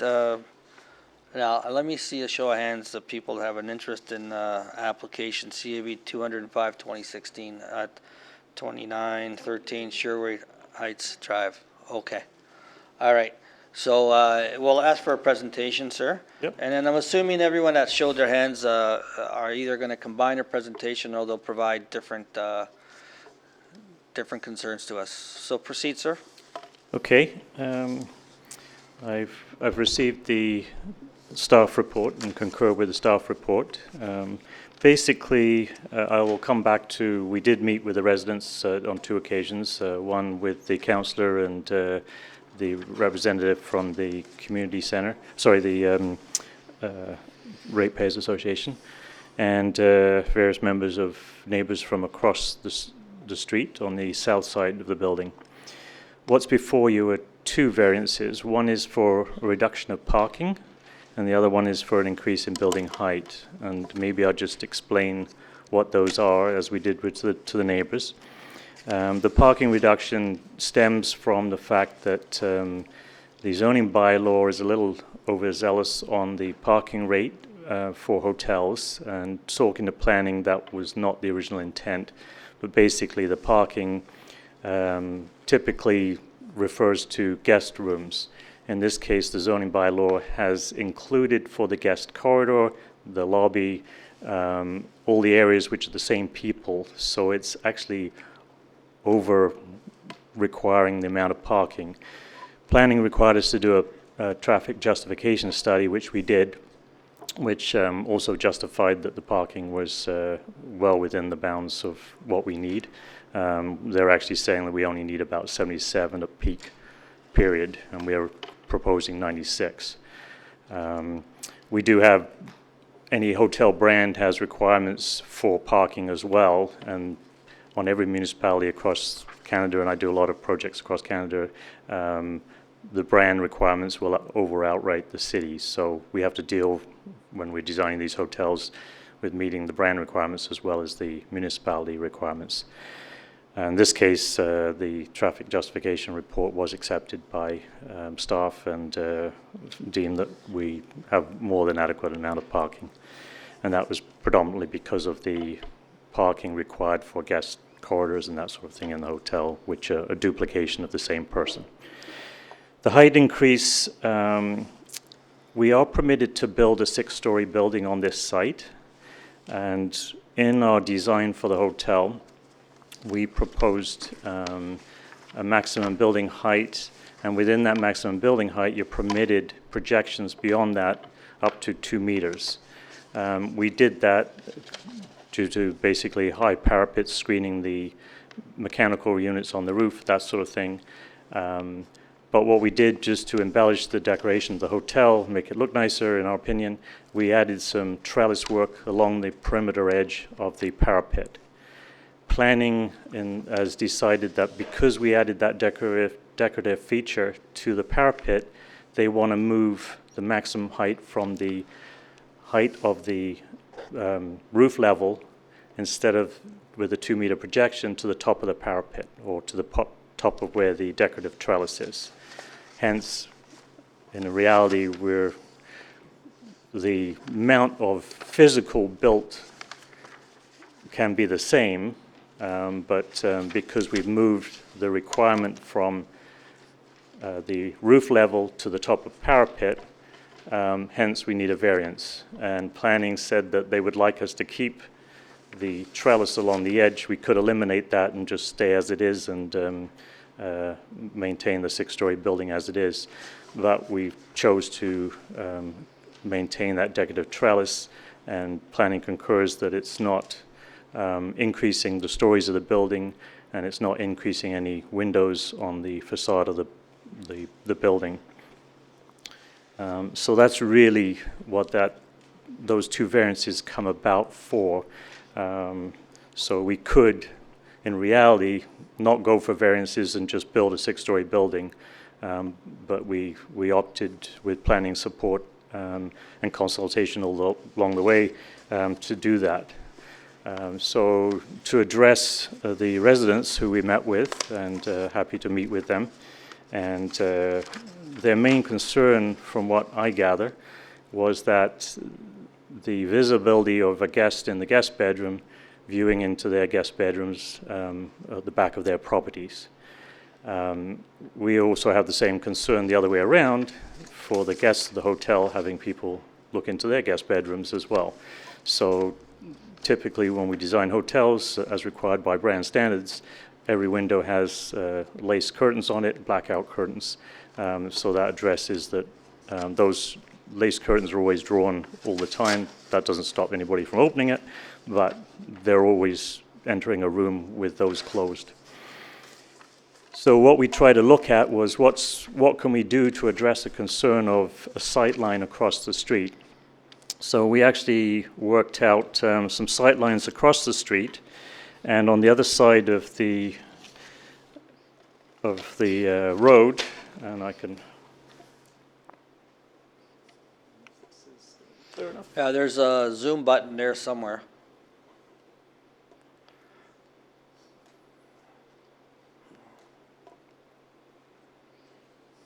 Okay, sorry, it's probably not dark enough, but anyway, I'll try and explain Yeah, it. we can darken the room too. Okay. What we did was that one of the advantages that we have to address these sightline issues is that the residence houses are actually at a lower grade than the hotel. So if I'm going to slide that across here, this is where the house is. That's the window of a second story, and we're projecting lines across to the hotel on the other side, and that with the use of screening of trees, even low mature trees such as these ones, which we've basically taken off of the heights of existing trees here, that's the line even at the low level of trees, and we clear the height of the building. Once trees grow higher, the sight line comes way up above the building height. We also looked at street level, basically looking at two sight lines, basically at the sidewalk and the mid-street, which of course pedestrians won't be walking on, they're strictly walking on here. And there's two lines coming up here, and both the height of the maximum height of the building is there, and there's a secondary one which is a little hard to see, but we did the two lines hitting the front of the lower roof, and the upper roof at street level is not visible in both scenarios. So that's kind of what we did there. So looking across, we went out and looked at the south side of the street, and we noticed that there is at least one dead tree on the boulevard on the other side. There is a fence at this level here too, which again blocks views to the lower part of the building over here, just on the fence height. But because the grade slopes up as well, that helps to reduce the height of the building over here in comparison to the building over here of our hotel.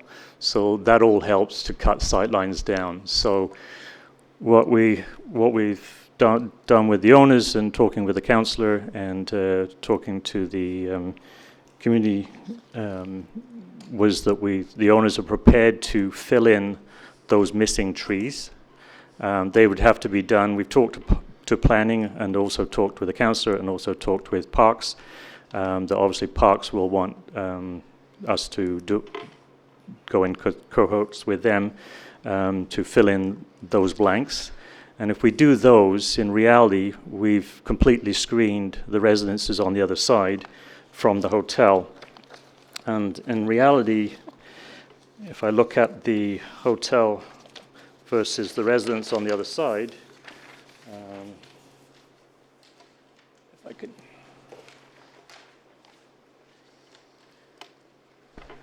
I'm just going to go across. The hotel is here, and the residence is across here. You've only actually got 4 residences that look directly at the hotel. The other ones clear sight lines directly across, and these ones clear directly across here too. So in reality, there's those 4 there that have a direct view across the street.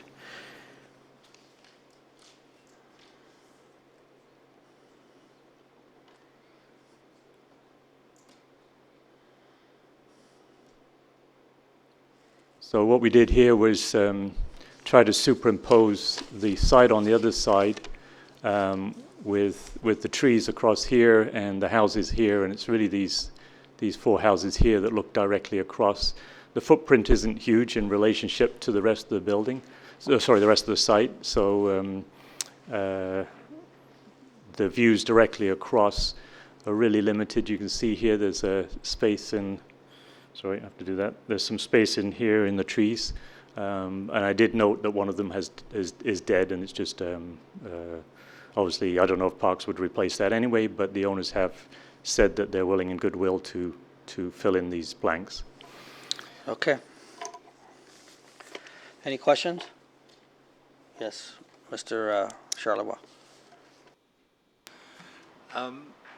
Couple of questions, I guess. The owner of this particular site, does he own any of the other hotels in this area? Do you know? No. He doesn't. The second question is, it was great to see that presentation. It would be much more helpful to have had it before when I was out on site. But I do want to go back to the parking study. So there's this parking study that was done, and I'm just wondering why we don't get to see it. Like, what is the point? Like, The parking study was supplied in advance, and it was vetted and reviewed by appropriate city staff, and they cleared it from their technical review. right. So I don't know why we didn't get it as part of our package, but it was already gone through the full analysis. I totally appreciate that, but we've seen. previous, Right, yes, sometimes we get them, sometimes we don't. There seems to be a little bit of inconsistency. I think the ones that perhaps we get are filed late, and they haven't been reviewed thoroughly by appropriate staff, and maybe Mr. McConnell can advise us otherwise. But this one, it appears to have been filed well in advance Yes, of we the did. application, and probably as part of your site plan process. Have you started site plan on this? No, we haven't. So bear in mind that we're still going through a site plan process. It was thought that we should go in first for the variance, but we'll still deal with the site plan process, and then with that, they will obviously deal with trees and site So setting. you haven't even filed the site plan yet? No, we haven't, because we were told to come this route first. So your question still stands, why we didn't see the parking study? And also, too, why the public can't see it also, and be able to understand a little bit more about the analysis that went in behind it. And I find the drawings here, too, even though they make reference to 4 meeting rooms, I wasn't able to completely understand where those meeting rooms were, how many people would be there, whether that was exactly it, and why there was so much excess space. You did explain it, though, here, but I didn't understand it when I was reading this in the first place. And so the trouble I have with this thing is, it's great, but this is there's a little bit of a public process in here, and the committee here doesn't understand why the parking study justifies the parking being less, and with no disrespect to staff in saying in their comments, but neither does the public. And so if perhaps you want to try expanding on it, since you're here right now. Sure. Explain to me perhaps what you've seen in other hotels as to what the parking criteria is so different here in Oakville versus some other places, and what you would normally encounter. Sure. Like I said, I do hotels across Canada. I do other building types. So hotels I'm very familiar with, and I work with all the brands. So from Hyatt, Hilton, Marriott, Best Western. So I'm very familiar with their requirements, and they have pretty stringent requirements on how they do hotels. Parking is always a concern, because at the end of the day, a hotel survives on guest satisfaction. In Hilton, you can go to a hotel, and if you come down in the morning and say, I'm not satisfied with my room for whatever reason, they will refund your money. That doesn't bode well for a hotel owner who will lose money every step of the way. So parking is one of those, along with many other requirements of guest satisfaction. And I was kind of surprised when I looked at the zoning bylaw. It's been a little while since I did a project of this magnitude in Oakville, and I realized that the parking requirement was far in excess of every municipality I've ever worked in. I questioned that to planning to see, am I reading this right? And what I actually got told was that it is actually written incorrectly, but you have to deal with it because it's in a zoning bylaw. Until they rewrite that, that's the way it is. So from my understanding, the parking justification study is actually going to help planning go back and take a look at that, of what they need to do. So going back to the actual parking requirements, if you look at the fact that a guest comes to a hotel and you're providing a parking space for the room, why do you need to provide parking spaces for the corridor that he walks down, the elevator lobby that he comes off, the linen that he rooms, and all those outside? So basically the bylaw says that any area outside of the room counts for parking. Normally in most municipalities, you do per room, and it's sometimes 2 spaces per 3 rooms. Sometimes it's half, sometimes it's 0.2. So it varies depending on the municipality. And then typically, if you have a meeting space, most, I'm going to say 3-star and lower hotels, the meeting space pretty well are for the guests at the hotel. So once you get into a 5-star hotel, then you have public spaces where you might have a public restaurant in the hotel. That starts generating additional parking that the public can come to and utilize the hotel. This hotel is Best Western Plus, which is the mid-range Best Western hotel.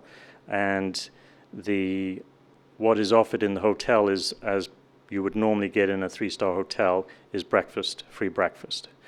So it's not open to the public, so it's not generating that additional parking space from that perspective. We do have meeting space, and in our requirements, we've actually put the square footage down of what those meeting spaces are, and we've generated parking requirements additional to the room count for that meeting space, so that I'm doing two large Hyatt hotels right now, and even the municipality requirements per room, which is actually two per 3 rooms for the parking requirements, no requirements for any meeting space. We have gone beyond that and because the brand will say 1-to-1 for the room, plus meeting space, if it's more open to the public.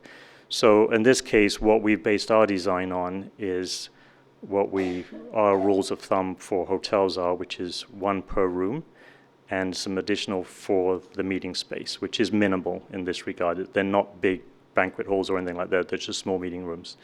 So we feel very comfortable at the end of the day. So we can go back to the owners and we can go back to Best Western and say there will be no issues with parking on this site for the guests. So there will be no dissatisfaction from the guest point of view for parking on the site.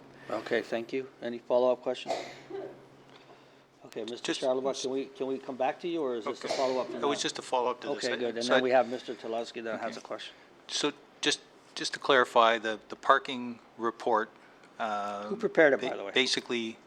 That was LMM, Yeah. and they basically said we needed at peak period 77 spaces, and we're providing 96. So they didn't say you needed 1 per room, because I'm trying to figure out that 1 per room. No, that like I that said, leaves is 1 per meeting room, and I was wondering who the people are meeting with if there's only 1 spot, but. No, typically, from a brand point of view, we You want- require 1 per 1. Majority of municipalities require way less than that. Okay. And that's really, if you look at hotels, when to build a hotel, we don't even build a hotel unless we can build it at the cost we need to build it, and we actually are working at a occupancy rate typically of about 0.6. So we're never operating at 100% capacity. So when it comes to the brand, even though on average most hotels will run at about 60% occupancy, and they very rarely ever get to 100% occupancy. It's great if they do, because then obviously that's when you start making money. But the brands still require us to operate as if we were at 100% capacity. But the rule of thumb is that you're only ever operating at 60% capacity. All right, thank you. Mr. Tulowski? Thank you, Mr. Chair.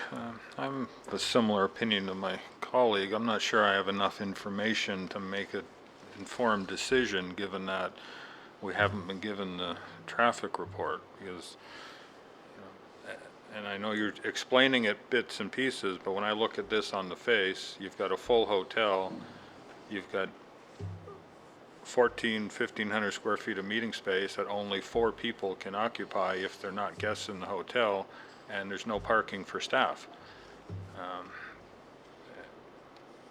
So I think I need to see the report to understand how this is all justified. Yeah, I'm not sure why you're not given the report, because we submitted it through planning as requested, and I know it went through transportation and it went through planning and was vetted, and they concurred with it. So their recommendation to you is we have more than required parking for the site. So we understand the mechanics, but the question, I guess, raised by Mr. Tulowski is, what about staff? What about staff parking? Well, typically, It's a 24/7 operation. correct. So typically, staff requirements, you try and keep at a minimal. So typically, you will have your GM. Well, you're obviously very familiar and experienced in the business of hotel architecture and delivery and program space requirement. But what did the parking justification report say for staff? They basically said the entire requirement for parking is 77 parking spaces at peak capacity for the hotel. Right, For so- this particular hotel. So that's 92 rooms. At 0.6 is 55 parking spaces. 4 for the, Yeah, I don't think they So- actually so- broke so- it down. I don't recall them breaking it down on staff, guests and that. They basically looked at the holistic, what it would require, which would include all of that, and said you only need 77 maximum at peak capacity. and how did they evaluate that need, the demand? Did they survey other similar hotels? They've surveyed some similar hotels in the area of the similar type. We also provided them the municipal requirements of many municipalities across the country, both in the Greater Horseshoe and beyond, to say this is what typically municipalities do as well. And we did that also for planning too, so that, because they wanted to get an understanding of where they're wrong in their justification of the zoning bylaw. Okay. So. Any questions, Mr. Telesky? Yes, go ahead. Just, I asked Mr. McConnell if he can verify that staff are of the position that the current zoning parking standard is an error?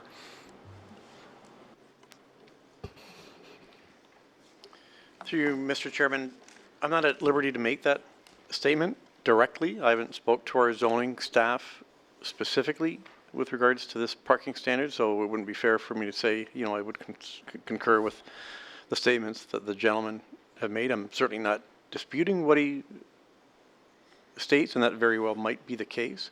I have not directly and personally spoke to planning or to zoning staff about this particular zoning regulation. So how is, just on the same vein, how is net floor area defined? Net floor area, because it's a standard of 1 space for every 30 square meters of net floor area, not gross floor area. So net floor area means you got to take something out. You actually take out stairwells. You're actually taking out very little, to be honest. So you're taking out predominantly stairwells. You're not taking the An elevator shafts out? You're The not elevator taking- shaft goes, but the elevator lobbies on every floor doesn't go.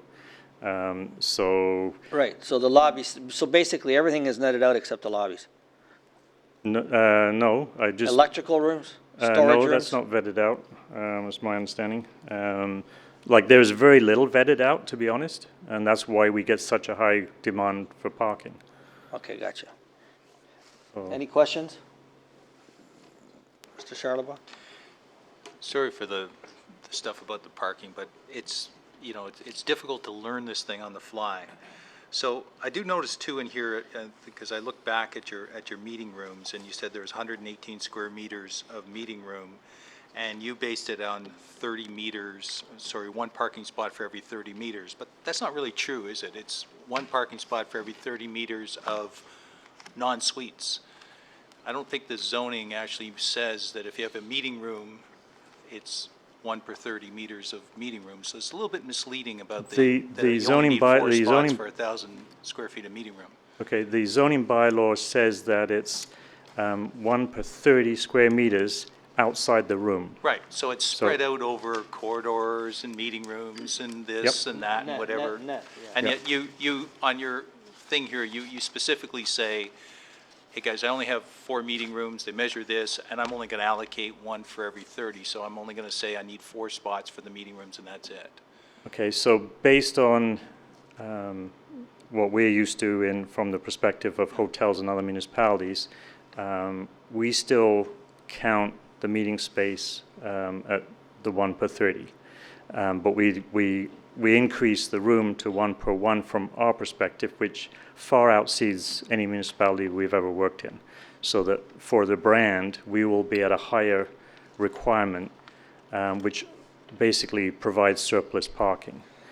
And I travel these hotels too, so I know what the parking does, and certainly if we designed a building that had insufficient parking, I would be hearing about it.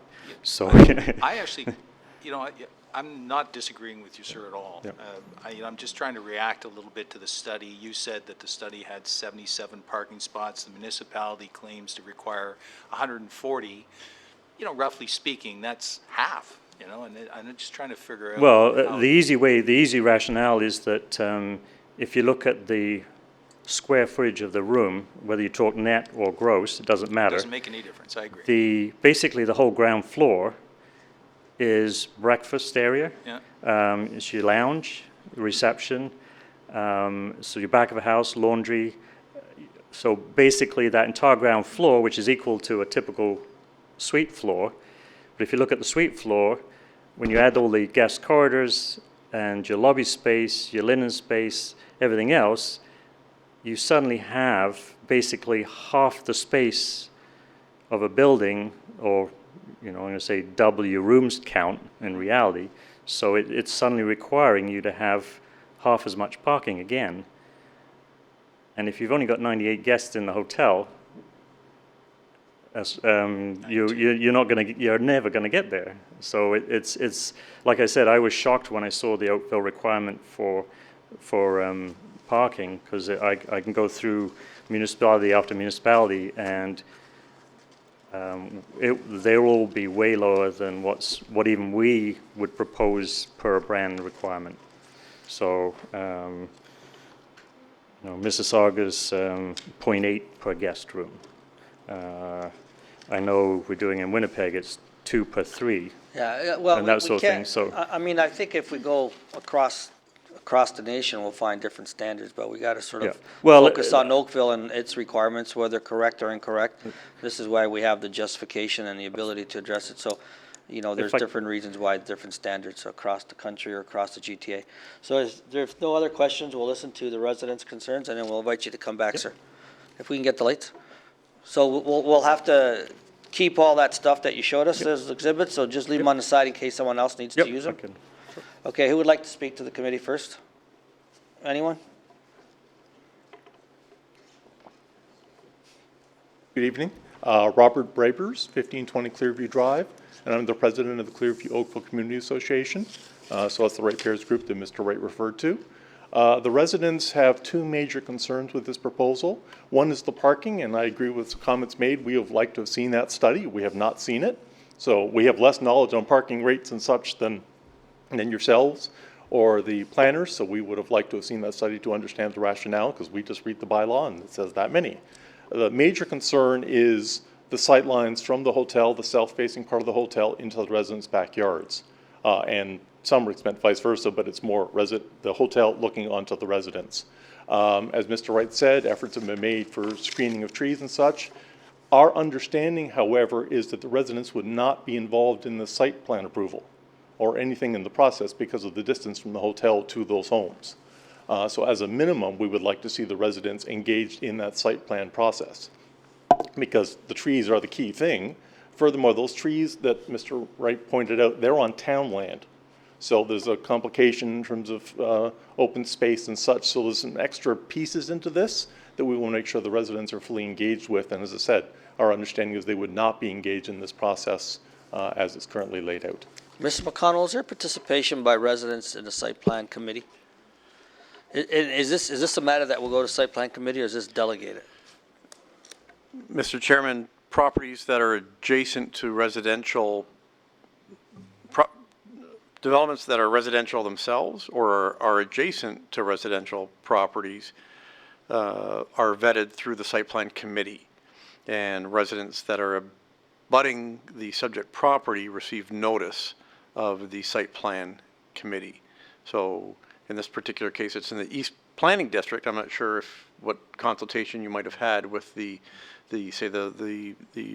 manager of the West Planning District, or what advice might have been given to the residents, but typically that's how it would unfold. Opportunity to participate through the site plan committee. And in any event, this is live cast and to be recorded, so there's always future references to the concerns expressed here in terms of also the commitment of providing for screening to replace the screening that's on municipal property to fill in the gap for sightlines. So I think it's fair to, while you're correct, you don't have a specific role because this is sort of a negotiation between a landowner and municipality. But Town of Oakville's adopted a more progressive approach to creating a site plan committee that allows that level of participation. So I would strongly urge and recommend that you continue to dialogue with the councillor to continue to express your interest. And, you know, I'm sure Mr. Wright and yourself on behalf of residents group will highlight the need to supplement the landscape for the sightline. And in terms of parking, well, we'll see where that goes, but you know, there is a whole department in Oakville that reviews these things, and you know, we don't have expertise, although we'd like to read as much as we can to be well informed. There's some level of reliance I think we should be placed on the professionals here at the town who actually do the vetting. So that's as much as I can offer on that. Is there any questions? Mr. Just one question for you, sir, because we heard Mr. Wright give a presentation here on screening.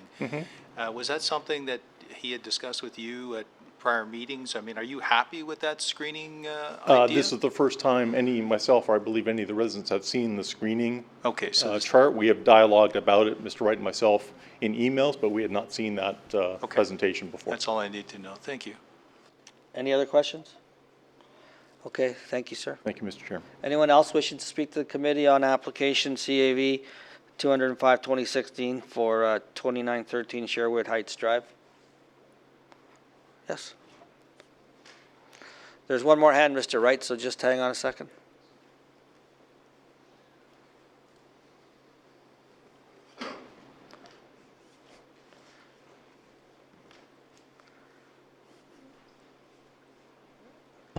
Hi, my name's Young Lau. First name's Y-U-N-G, last name's L-A-U.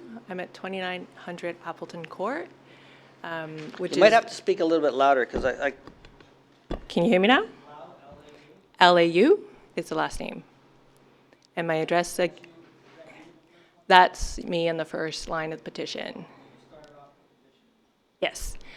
So I do live in the Clearview neighborhood. My address, if you can't see it, is 2900 Appleton Court. I'm not immediately adjacent to the property in question, but I'm within that neighborhood that borders or is bordered by Sherwood Heights.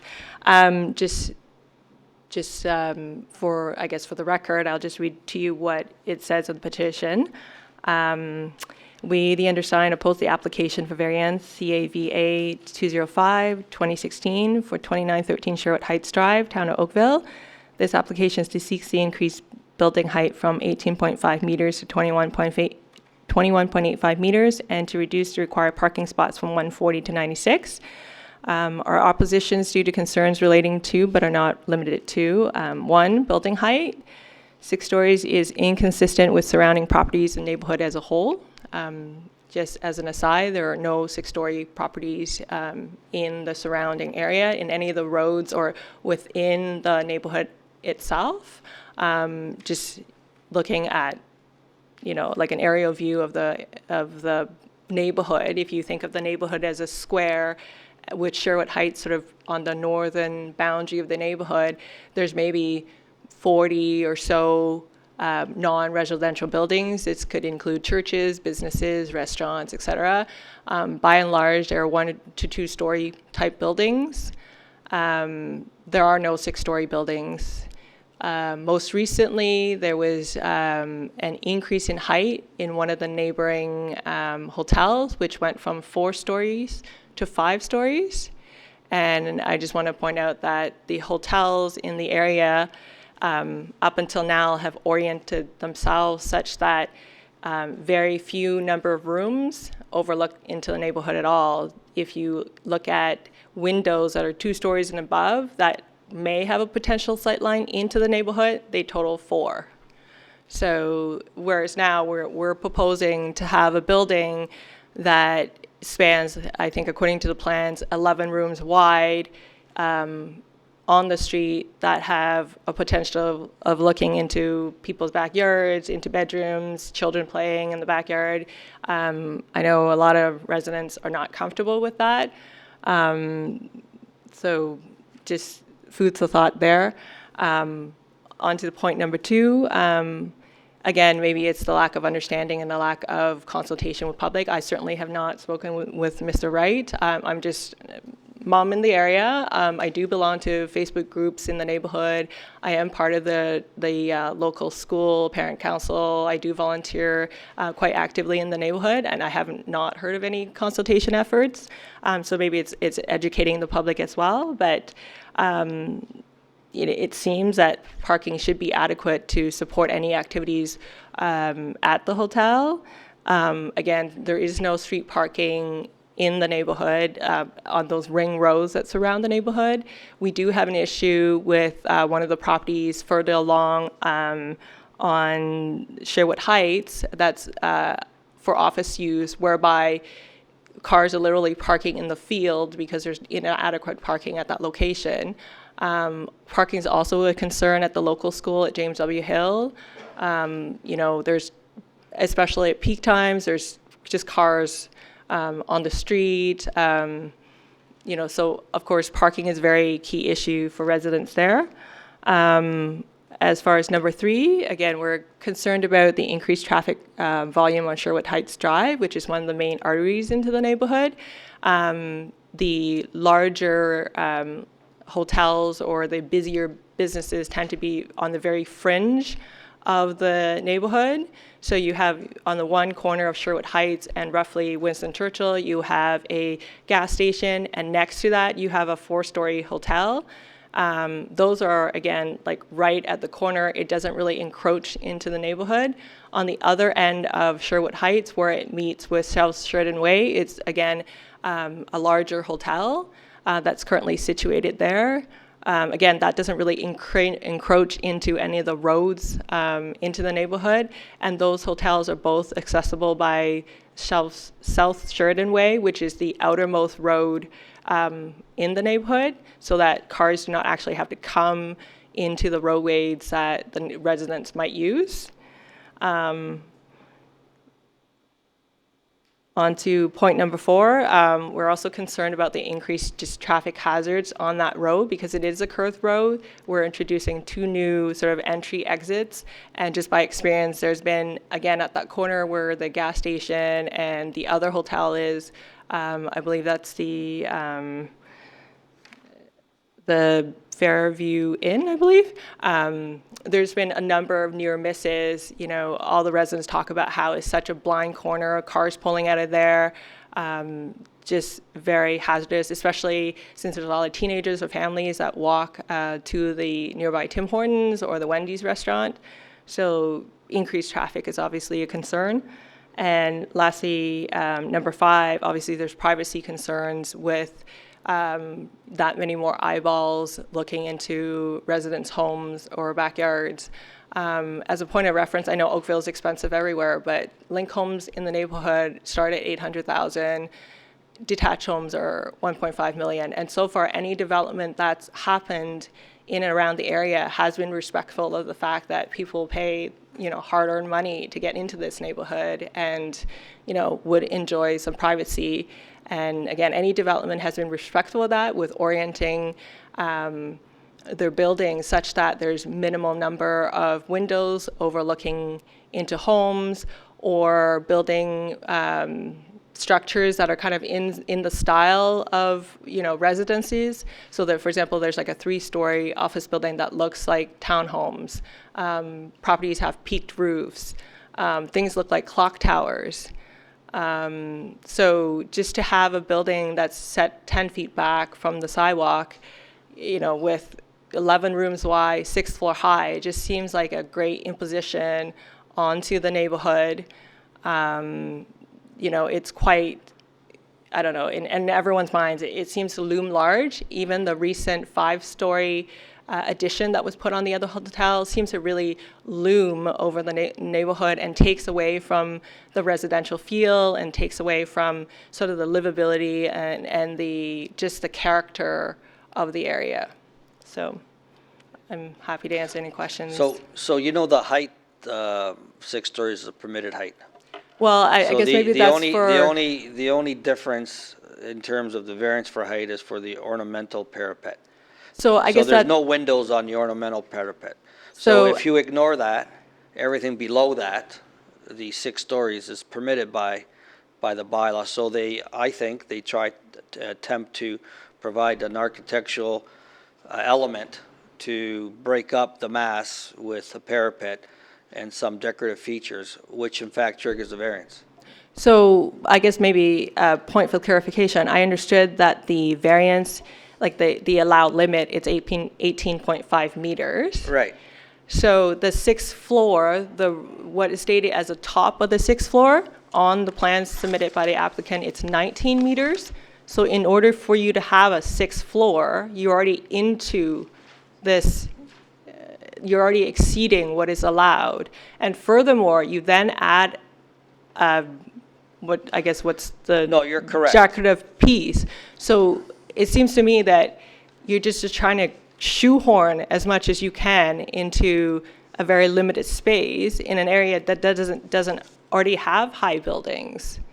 Well, but, so you're right, save and accept a half a meter, the 5 or 6 stories or the 5.5 stories, whatever the height is permitted height. Mm-hmm. So the extra half meter on the 6th floor, you're correct, plus the parapet drives it to the 21.85. Yes. So. And then I want to say that. You'll have, the effect of it is if someone was to ask to re-engineer this to provide for a height of 18.5 meters and 6 stories, I probably bet you they can do it. So I'm just trying to address the incremental impact that the additional 3 meters will have, 3.3 meters will have on the view. Well, I guess. It's parapet. There's no one living up in the parapet. No, I understand that. But from the plans on the south-facing side that residents would, or passerbys would see, that parapet reads as part of the building. Oh, it does, yes. It's same stucco. It doesn't read as being, oh, there's an awning or something decorative back there. No, I guess I was going to your point 5, privacy concerns. I'm trying to see how the Right. privacy concerns are triggered by the additional 3 meters, really for the decorative feature above the window of the 6th floor. Sure. I guess my response to that would be, so far, we've not had privacy concerns because everybody's been respectful of the residents there and orienting the buildings away, like with window views, away from the property. Would 5 stories cause the same level of concern? I guess any view into someone's home or backyard is So a three-story would concern. cause, a 3-story would cause the same level of concern?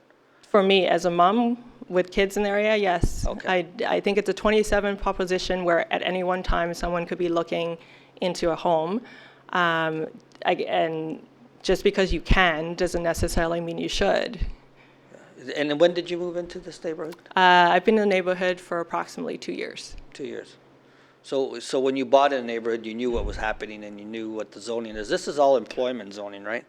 These are all lands that are being put aside for employment type of uses? I was told that it's a zone for offices. I did not understand that. I Well, mean, yeah. to be, hotels are acceptable. I mean, I don't, just as a common person, I don't go read the bylaws and to understand exactly what See, could go in. it's almost like, you buy a house on a day where it's rainy and foggy, airplanes don't fly, you don't hear it, and then, you wake up in the morning, jets fly over you and you say, well, like at what point, like this is why I was asking you, like is it a 2-story that causes a concern, a 3-story or 4-story? At what point do we say that it's too much height and too much privacy concerns from the hotel rooms? Right.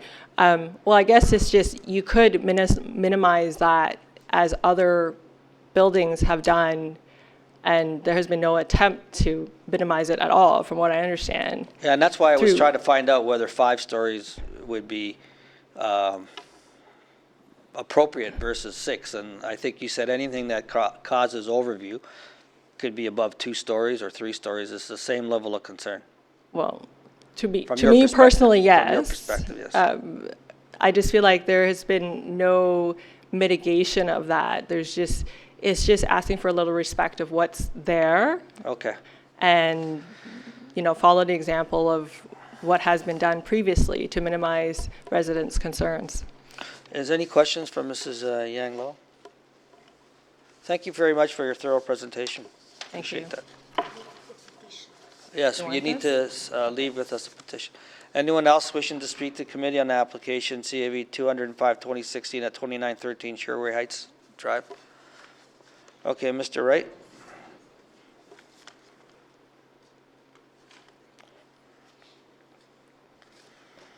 Thank you very much. We've had other hotels in this area. This is not the first one. We're fairly familiar with the area. So what drives the building right to the street frontage?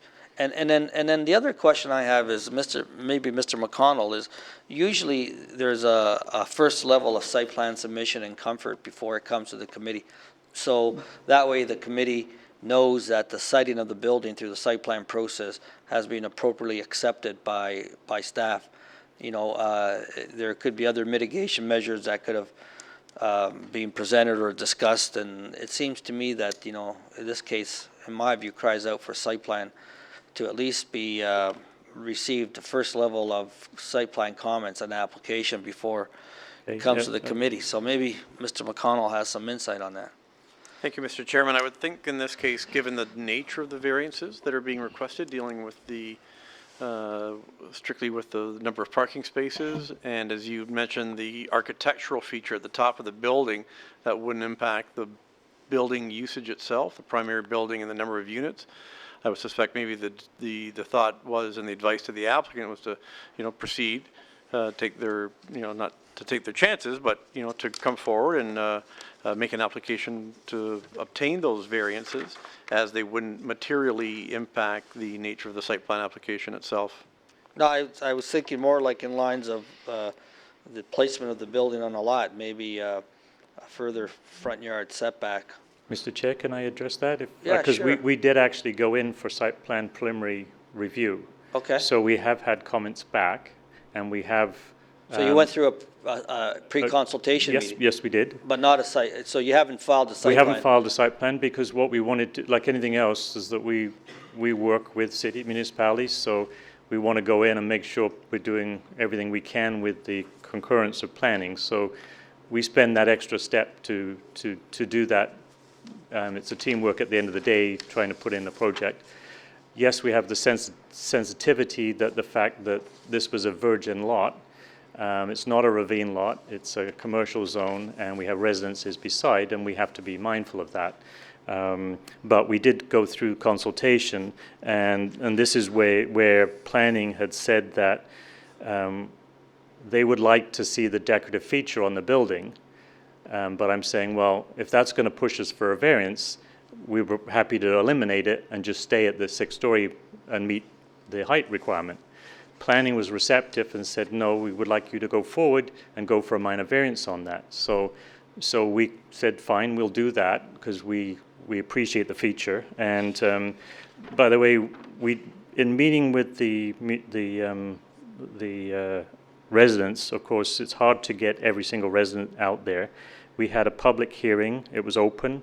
We had the Ratepayers Association in to meet with that and deal directly with as many residents as they could, and we had the councillor there. We did come with drawings and site plan and elevations. We had a section through the street, so I want to sort of say to due respect to Bob that we did have that.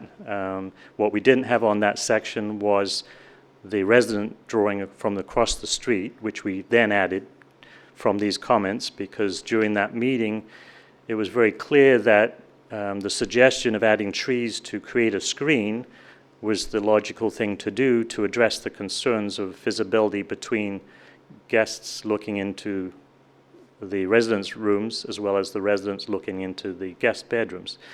So that would address it, and as far as I was concerned, that was where we were going. So we added to that to the drawing. I'm gonna put this down here. This is the drawing that we took to it. So we show on the left side of the drawing here a building that meets the requirements of the height requirements. and then we put over on the other side of the drawing, and we took this to the meeting, our proposed one, and they look almost identical because unfortunately in flat elevation, which of course you never see in reality because you always see a building in perspective, you don't see the fact that you've got, sorry, I don't know if you can see this very well. This is the decorative feature on the top. I don't know if you can see that very well, but if I have a better rendering.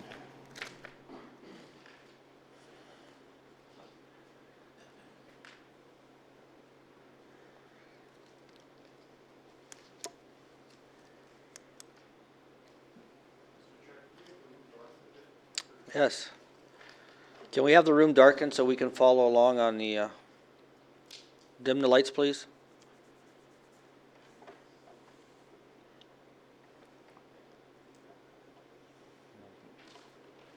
Better one. Oh, that was a better one.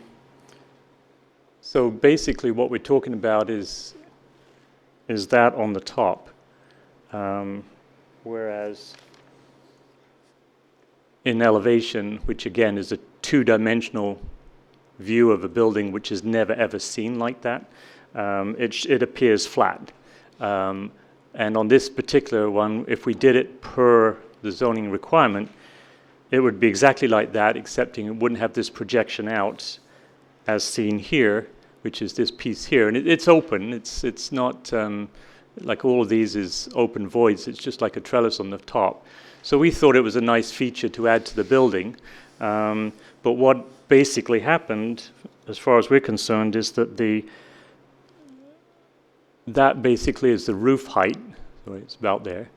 And you're allowed 2 meters above that to get to the top of the parapet. So if we put that feature on there and planning decides that they would like to move the height from there to there, we're at the same built form. We haven't changed, in that regard. So it's just the fact that we've physically moved a line that's deemed as the maximum height from the roof line at this point to there. No, Right. we understand that. I mean, Okay. I think. Well, I think we all- the residents, may need to understand well, that too. So. I think to understand. I think it's just the whole concept of having a mast like that close to the street.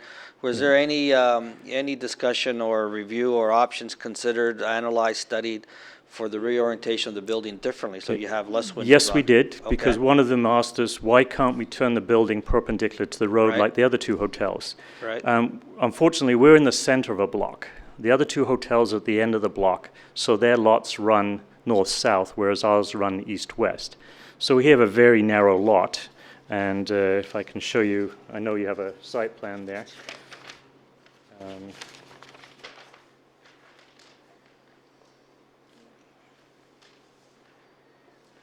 Boy, you're giving us a lot of exhibits, That's okay. I've got nothing to hide. So, by turning the building perpendicular, we will suddenly instigate a whole whack of other variances. From we have to build between here and here for the front wall of the hotel.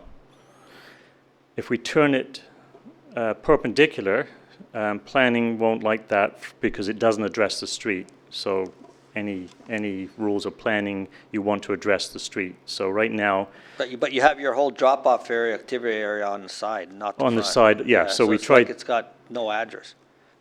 That's It's like a okay. side- It's Well, like a sidewall. but putting this off the side, what we are trying to do is move any entrance from the front of the building, which is also addressing a concern to the neighborhood, so that you're moving any noise to the back of the building. So for parking, it's towards the back of the building as much as possible. Not that you really get, it's different when you have a banquet hall and people coming out drunk and getting in their cars and driving away, which they shouldn't be, but that's when it gets rowdy. So, here, they're staying the night and they're staying there, so there shouldn't be that kind of noise activity outside. Bear in mind, this is a commercial zone anyway, so that's no different than any other of these zones along the side here. But to one of the concerns was, can we physically turn that building? I didn't prove to them that we couldn't physically turn it. I know they went to meet with planning to discuss turning the building, and I know planning has said that they don't want to do that. Turning the building, we would have to narrow the floor plate down, and they said they didn't mind if it went higher from what they told me at the meeting. So I looked at that to say, okay, if I turn it perpendicular, forget the fact that I will bring in a whole rack of other variances, I would have to go to 13 stories high to get the same footprint, which of course suddenly becomes cost, just cost doesn't come into play there because you're going from a low-rise construction to a high-rise construction, so you're probably adding another $1.5 million to the building, which would kill this project. But we did look at it to satisfy the concern of the residents, but unfortunately, it doesn't work from that perspective. Okay. Through you, Mr. Chairman. Yes. What about pushing the actual building back and then having the parking surround the area? You actually can't do. We did look at that when we first did that, but again, we didn't want parking to the front.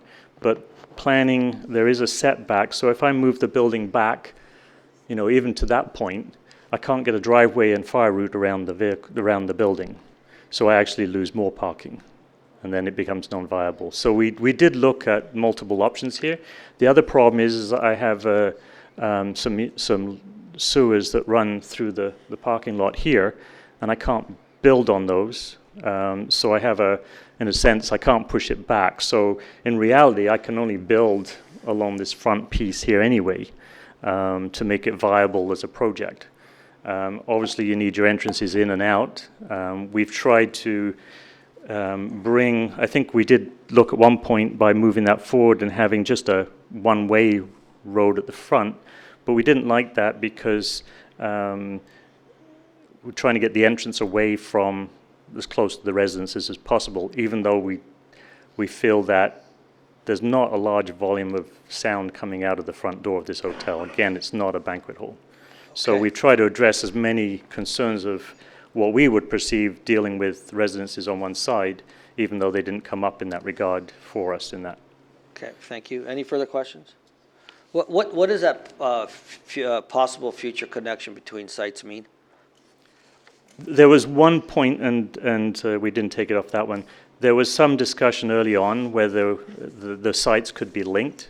We're not going there. So, but that was a possibility that we could come in from the other side, but we're operating as a standalone site. So. Okay, any further questions? Seeing none, okay, we'll take this matter into committee. Thank you. Okay, thank you very much. There's a lot of information there, members. Someone must be ready with a recommendation. Yes, can you just, whatever you flashed on the screen, can you leave it? Our Secretary Treasurer will come and pick Getting it it ready up. for you, so just make sure I gave you everything.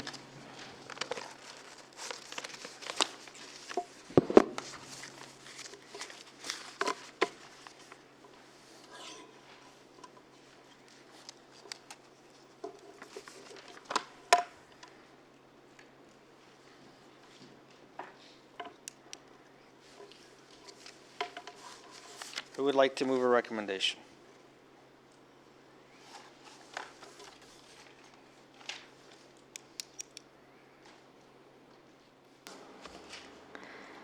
Ms. McHale, thank you. Mr. Chairman, while I recognize the limitations that the applicant has on this site in terms of the building and how it's situated, I'm still not satisfied that all my questions have been answered with respect to the decrease in the parking, whether that can be looked at and remedied somehow. And I understand that 6 floors are within the rights, they're permitted, but that doesn't mean that I need to go over that 18.5 meters allocated by the bylaw. So I'm not going to support this application. I don't find that they have met the 4 tests of the Planning Act as well as the official plan. discussion on the recommendation? Mr. Tilowski? Thank you, Mr. Chair. I too can't support this application today, but I'm not sure it requires a denial, perhaps a deferral. I don't have enough information to being asked for a parking reduction of this nature with no traffic study and no staff analysis that justifies why whatever it is that's in that report is justified. No discussion given to the committee about there's 3 other hotels in the area, these are their parking standards. Mr. Chair, this is, in my mind, this is akin to the committee being asked to grant a 30% floor area to lot ratio variance with no drawings provided to the committee. I don't have the information to make a decision. I'm not sure it warrants a denial, but I certainly wouldn't be supporting any motion to approve tonight. Any further discussion? Okay, so, oh, sorry, Mr. Hardcastle, go ahead. I'm just going to take a moment very quickly to echo Mr. Tulowski's positioning. I find myself hobbled to come to a decision with respect to the parking requirements here without having some technical supporting materials, either detailed analysis or what have you. And I've been, I would agree that that a deferral may be an appropriate way to go in order to get the committee the required information to render a meaningful decision on this. Okay, any further discussion? See none. So the recommendation is to refuse. All those in support? Those opposed? All right, so the refusal has not been approved, so who would like to move a subsequent recommendation? It has to be either Mr. Tulowski or Mr. Hardcastle. Mr. Chair, I'm going to move this application be deferred and not to come back to the committee until such time that the committee's been provided with the parking study and that and the committee receives a staff report which explains why they believe the findings of the parking study are adequate. Okay, so your recommendation is to defer. We won't put the rider because I think there's partial justification, but I guess what you're saying is you want a bit more justification for the reasons you cited. Sir, Mr. Chair, I don't see any justification provided to the committee. I see a staff report that says they submitted a report and we agree with it. Right. There's no justification provided, so I don't think there's even partial justification. Okay, so the recommendation to defer, discussion on that? Okay, so those in support of the deferral request? Those opposed? Ms. McHale, okay, sir, you're going to be deferred. I think, you know, it's probably a prudent pause is worth, it's probably going to result hopefully into some more information. We encourage you to speak to the neighbors and get them the information. We lack the same level of information as well. So deferral is probably going to work best in your favor and see that we get all the information we can on this. Mr. McCall, geez, I'm losing it. Mr. McConnell, you're going to communicate that back to planning staff and get us whatever we need to do with the appropriate level of justification for the parking variance for the next round? Yes, I'll take that back to staff. When can we get this matter back on the agenda? Right, as of right now, Mr. Chair, we're booking for April 11th. We'll get it on April 11th. And that gives us about a little bit over 5-6 weeks. And, you know, I think all the diagrams that you had today with the sight lines and a discussion about tree augmentation and improvement, you should probably, you know, talk to planning staff and see if that could be worked into some sort of package. Okay, to be honest, we have done that, but Well- anyway, but we will continue to do so. And Well, but this is the first time we heard these concerns. You've been engaged in the project lot longer with us. So there was a presumption that we know everything, we don't. So, we were learning today as well as the residents. So in fairness, teach us. Yep, okay. Give us the information. Was there any other thing that you would No, like? no, I think you heard it. It was Okay. it was a really good discussion we had today. All right. And hopefully, you will bring this to a proper resolution. Okay, thank you very much. Okay, we'll deal with our last application, CAVA 83, 2016, at 1091 Spears Road. This is a matter that was deferred from May 5th, 2015. May 5th, 2015. Yes, Neil McDonald, 308 Winston Road, Oakville. So, what's happened since May 5th of 2015? We've had to do all the landscaping and move poles and comply with the previous site plan. Okay, so let's see if there's anyone here this evening that has an interest in application CAV 83, 2015 at 1091 Spears Road. Looks like the room's clearing out. Members, you have any questions, any items of clarification? Any need for presentation? Seeing none. Mr. McDonald, is there anything else you wish to add? No, if there's All any right, well, we'll questions. take this matter to committee. Who would like to move a recommendation? Thank you, Mr. Hardcastle. Mr. Chairman, Can I have my phone? having reviewed the materials that are provided and undertaken my site visit, I am satisfied that the requested variances conform to the tests of the Act. Noting that there were no members of the public present to give a presentation on the matter, I'll put forward a motion of approval subject to two conditions. First, that the proposed development be constructed in general accordance with the plans dated January 18th, 2017 as submitted. And the second being that the approval will expire within 2 years. I'm sorry, there is no building construction, is there? No, all the work has been done. I will strike the second condition. Moving forward only with the staff condition. Okay, thank you. Discussion on recommendation? See none, all those in support? No one opposed, the application being approved. Thank you, sir. Thank you all very much. Okay, we have the minutes of December 20th, 2016. Sherry was not here, so everyone else, who would like to move a recommendation? To accept the minutes? Moved. Nope. Okay, all those in support? Approved, and then we have the January 31st minutes of 2017. Mark, you weren't here, so who would like to move those recommendations? Mr. Hardcastle, thank you. Moved. All those in support? No one opposed. Who would like to move an adjournment? Mr. Hardcastle, thank you. All those in support? No one opposed. We're adjourned. 9:32.